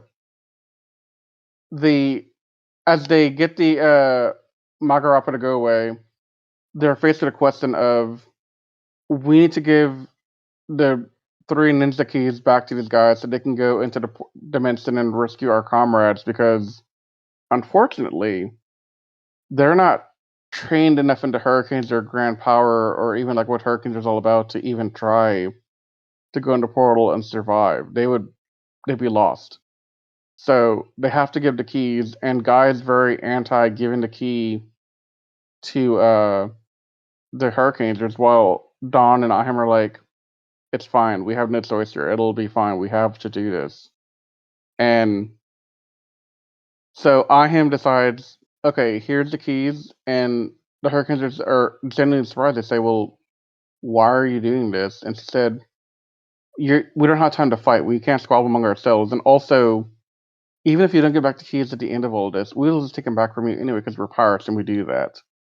And it's really badass to see Ahim, again, doing something that's not normally something she would do because she's a dainty princess, but, you know, she's a badass. She can hold her own. She can negotiate. She can be this badass lady. Mm-hmm.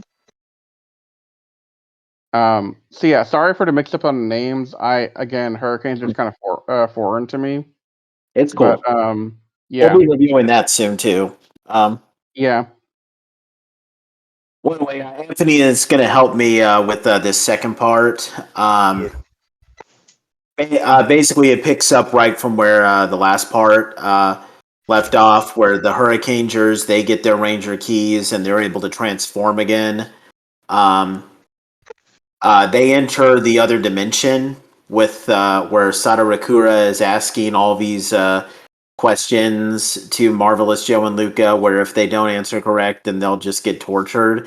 And unfortunately, there's no right answers. Like, he shows a video of Hurricanger, and then Sadarakura is like, who is this? And then the Gokaigers are like, Hurricanger, and then Sadarakura is like, wrong.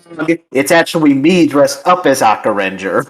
So he's like, how are you supposed to know that? Yeah, like there's no way to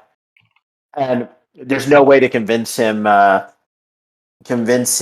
There's no way to like answer these questions right. And the Gokaigers are chained up, and the only way to get them freed is if Sadarakura says "ping pong," which is a Japanese phrase for saying like, "Yes, you are correct." The Hurricangers jump in, and they get captured too. And after they gain a little bit of respect for the Gokaigers by realizing that they weren't trying to answer the questions because there's basically no right answers. They come up with this little bet for Sadarakura where they ask him some riddles. Part of why they got the respect. Sorry to cut you off, but it's kind of important. That's cool. Go ahead. Part of the reason why they got respect for them is, so the Gokaigers were not answering the questions from Sada, and they're letting it go. But the reason is that if they didn't answer correctly and they were able to escape, the consequence would be all the chestnuts exploding, and those represent humans, and they didn't want them to die. And so the Hurricanes figured that out, and they're like, you guys are taking this physical beating to let the humans live. You really do care, don't you? Even though you're all jerks about it, you do care. Yeah. Sorry, I that part. that.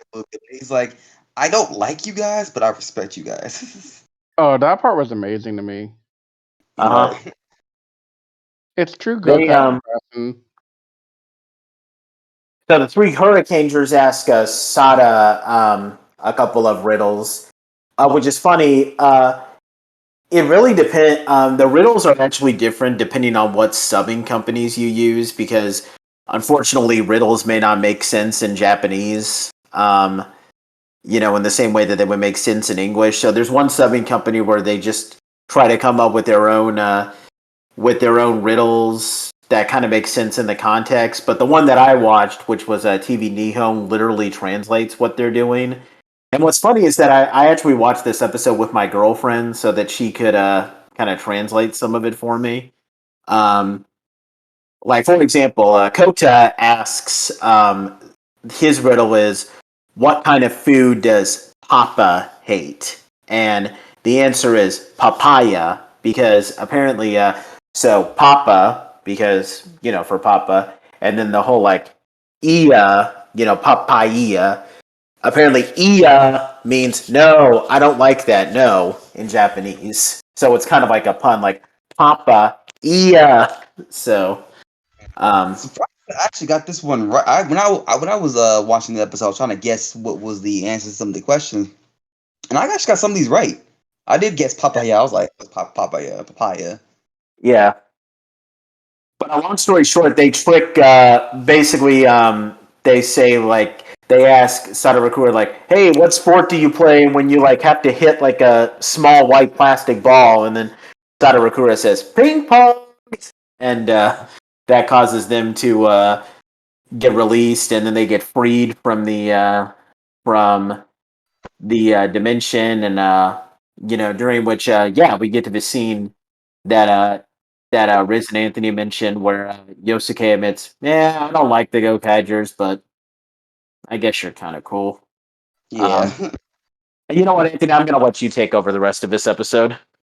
So they escape the dimension, and they have this really cool scene where you have the three Hurricangers, and the six Gokaigers all like do their changes, and it just looks amazing. And they team up to fight against Sakura. I can't pronounce his name either. On uh, Sakata, and Yeah, club. We can't pronounce Japanese names because we're all American scrub. Go team. yeah, pretty much. I know that Barizorg and Isarin, they joined the fight too, so we do see them fighting alongside Sakata. So I'm just watching this, and the fights are so really good, especially like when freaking Yosuke is like, kicking and slashing Saka, and you have freaking Gokai, right? He's just trying to run to like slash too, and he's just like trying to keep up with him and stuff. It's hilarious. I freaking love it. It's hilarious, but it's also badass at the same time. I just love that freaking scene. That scene is engraved in my memory, so I can just like see just Marvel's just trying to run, try to keep up with Yosuke while he's slashing him too. It's mind-boggling hilarious. I love it. I know that the girls obviously team up and they fight Isarin and do some damage to her too. They don't outright defeat her because then that's too easy. But she retreats and Barizor fights against everyone except I think Guy was the only one that's not. It wasn't a fight with they didn't team up with anybody. It was basically all the guys except the Reds. Yeah. And we actually get to see them all use their final finishers against Sakata, and it's a pretty impressive one to say the least. And then afterwards, of course, he dies, grows giant, and we get to get the power, like, to see the great power, and it's actually Furai Maru, which was the you probably remember he was the mini Zord from Ninja Storm. Yep. But he's like colored differently. He's like green instead of just being blue, and a He lot. was a little Zord that allowed the Hurricangers and Go Riders to combine their mechs to form Go Rice and Pujing, Mm-hmm. or the Thunderstorm Megazord for the Power Rangers people. Yeah, and of course they combine and they form the what was it? The Hurricane, Hurricane Gokaio. yeah, Hurricane Kaizoku. And I just love the fact that like when he's transforming, you just kind of see him kind of do like that stance where like you move your head backwards and you kind of like move your arms outward and kind of like pose like kind of like Jiraiya from Naruto if you ever seen Naruto. It's just hilarious.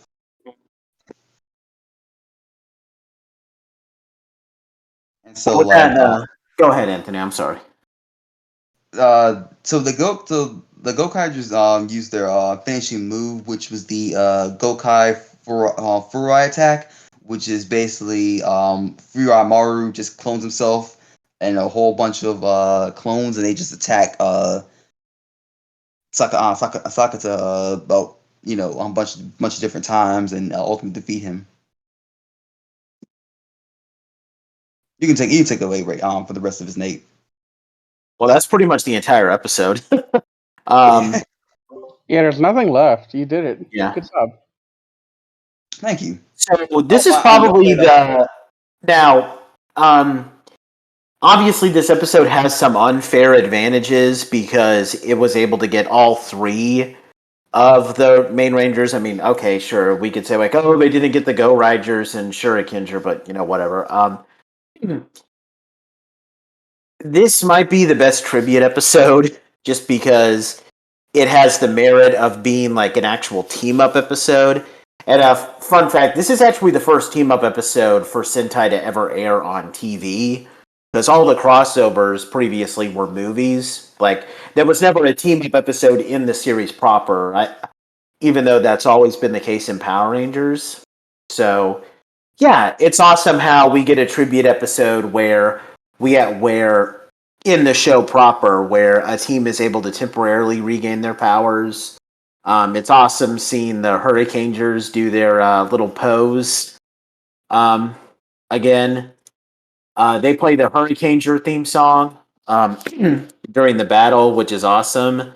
And a fun fact, even though she might kill me if I say this on it, but I really don't care. I was watching this episode with my girlfriend, and she actually got a little excited when the Hurricanger theme started playing because she got nostalgic for it because Hurricanger was airing when her little brother was like 6, so she would have to watch Hurricanger with him a lot. So she actually can still hum the Hurricanger theme song like "Shoo Shoo to Sanjo." So, yeah, that was yeah. But yeah, setting aside those things, this was pretty good. I'm a big fan of Hurricanger. It's great seeing all the Hurricangers come back and seeing them clash. It's just awesome. It's awesome seeing the Gokaigers and the Hurricangers team up. Obviously, I mean, I could be a jerk and say, "Oh, it's not good because you didn't get the Go Rangers and the Shurikengers in there," but just the Hurricane alone is fine. Because the whole thing started with just those three. The Go Riders And and the Hurricanger were like, additional add-ons that came later on the show, but it was always about those three. yeah. Only other thing I'm going to say is that, and this is just a little nitpick. I would have liked it if you got one of the more awesome and serious villains from Hurricanger, like maybe got one of his suits. Like, I'm not a really big fan of Sadarakura. Plus, um, his name is a pain to say in this review. You probably should have just gotten Zergain's counterpart, Sargain. I would have liked that. Because he was Even awesome. Even though I was not a fan of how they did his character, not necessarily like his attitude. He had a good personality. It was just the whole thing with like what was behind the helmet was kind of just like I was like, why'd you have to do that with the Yeah. yeah. But yeah, you could have gotten Sargain or I don't want to say. I don't want to say it because I know, like, people who like, what are they talking about? Like, I don't want to talk. I don't want to bring it up because I want people to be like, oh, that's what he meant, and just watch the show. yeah. But yeah, I mean that's just a little nitpick. I also would have liked to see Mon Maruba, who was Motodrone's counterpart. But you know, you brought back Hurricanger villains, sort of. Yeah, pretty good episode. What do you think, Riz? I enjoyed the Hurricanes crossover quite a bit. That was, not knowing anything about the season of Hurricanes, it was still enjoyable to see these guys. Like, we got a good taste for what Hurricanes is all about. And, part of Gokaiser for me is learning about them, learning more about, like, the different Sentais out there. So, watching this kind of gives me a motivation to be like, okay, of the 35 Sentai that are released at this point, Hurricane is one that rates high enough for me to want to go watch it. And so that to me was enough motivation to be like, all right, that's good enough. Let's watch it. Cool. Yeah. Well, and I'll just say this one other thing. So Gokaiger has 51 episodes. We just did episode 26, 25 and 26, which means that we can officially say that we're halfway through the show. So yeah, the writers picked one hell of a way for us to have like an epic halfway battle. Just gonna say that. But anyway, we're gonna move on to episode 27, and this is how we're gonna wrap up our reviews. And that is your cue, Anthony. So do your thing. Okay, so this is a very interesting episode. This episode is titled "An Unusual Gokai Change," and basically, long story short, this is a body swap episode between where Luca and Dawn or Doc switch bodies for an episode. And it's very interesting because like you actually get to see like the acting is so good like where when they switch bodies like the actors portray how each other's character is to the point where you're just like wow that I can actually see I can actually see how they did this. And so how this happens is that a action commander who has the ability to swap bodies, of course, he shows up. He attacks some foreigners who are actually Americans. Of course, you have to like have to watch the show, watch the episode in its entirety to know that, because otherwise you would kind of do see that they're Americans, but you aren't sure because you're just like, oh well, they're just random people in suits or whatever. So you just assume that they were like maybe maybe like they were like from a different country, but you weren't sure what country they were from. So they attacked these people, and the monster was about to do something to one of the guys, but Luca and Doc show up, and they, stop the monster from doing whatever it's about to do. The other Gokaigers show up, and they, initiate the fight. The monster was trying to find a way to escape, but they were hot on his tail. So what he did was he ended up making Doc and Lucas switch bodies, in this funny scene where like like Don is mostly known for like using both the firearms, and Luca is more uses the sword to slash with. And when they switch bodies, like you see Luca and Don's body using the swords to slash, while Don and Luca's body tries to like shoot with the swords, and it just looks hilarious. uh, that was hilarious. One thing I love about this body swap episode, something I don't like that they do in body swap episodes, is that they'll have the character like when they switch bodies, they'll have the like, for example, like if Anthony and I were in a Power Rangers episode and we swap bodies, Anthony's voice would be coming out of my body, and my voice would be coming out of Anthony's body. They did that in the Kyoryuger body swap episode, and then when Dino Charge adapted it, they did that. So like when Tyler is speaking, you hear Shelby's voice. But in this episode, they don't do that. Like they have them use their own voice. It's just now all of a sudden Dawn is acting like this, really tough, kind of, impulsive tomboy person, and Luca is now all of a sudden acting really timid and like, oh my god, what do I do? So, which shows really good acting on their actors' part. Yeah, I really don't like how they do that in body swap episodes. Like, just let the characters talk and let the actors talk in their normal voice, but just trying to act like different people. You know what I mean? Yeah, I was not a fan of that either, but for some reason it just works here. It's like you don't even notice it until Yeah. someone like, oh. Anyway, I'm sorry, Anthony. Go ahead. Continue. No, you're good. So basically, they're trying to figure out like how they're gonna get able to stop get their bodies back, but then they realize, oh, we just have to defeat the monster in order to do it. Um, let's see, and they also figure out why the Zangiak are after these foreigners. It turns out that they are like U.S.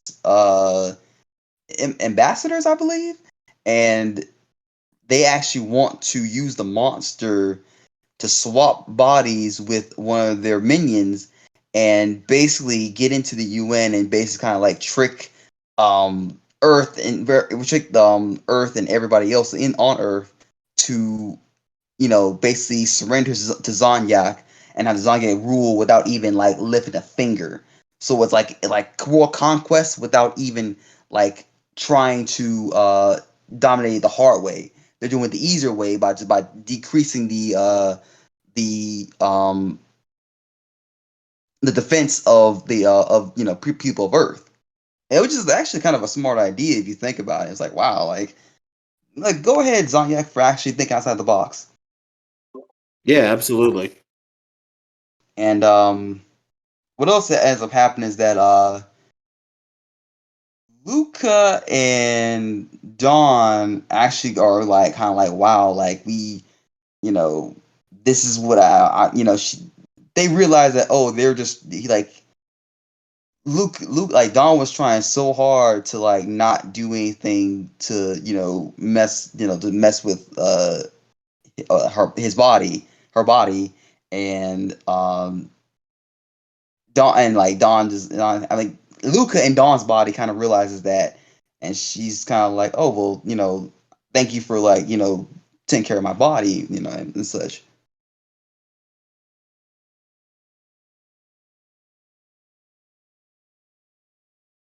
And let's see what else happens. Oh yeah, they have the final confrontation with the monster, and um, they do a really cool scene where like both Luca and Dawn fight against the monster, like using each other's bodies or whatever. And you can kind of tell that how different they act, because like I know that Luca that Dawn in Luca's body kind of like lifts up the skirt, because like I guess that's he just I guess it's just feels more comfortable for him to wear it like that.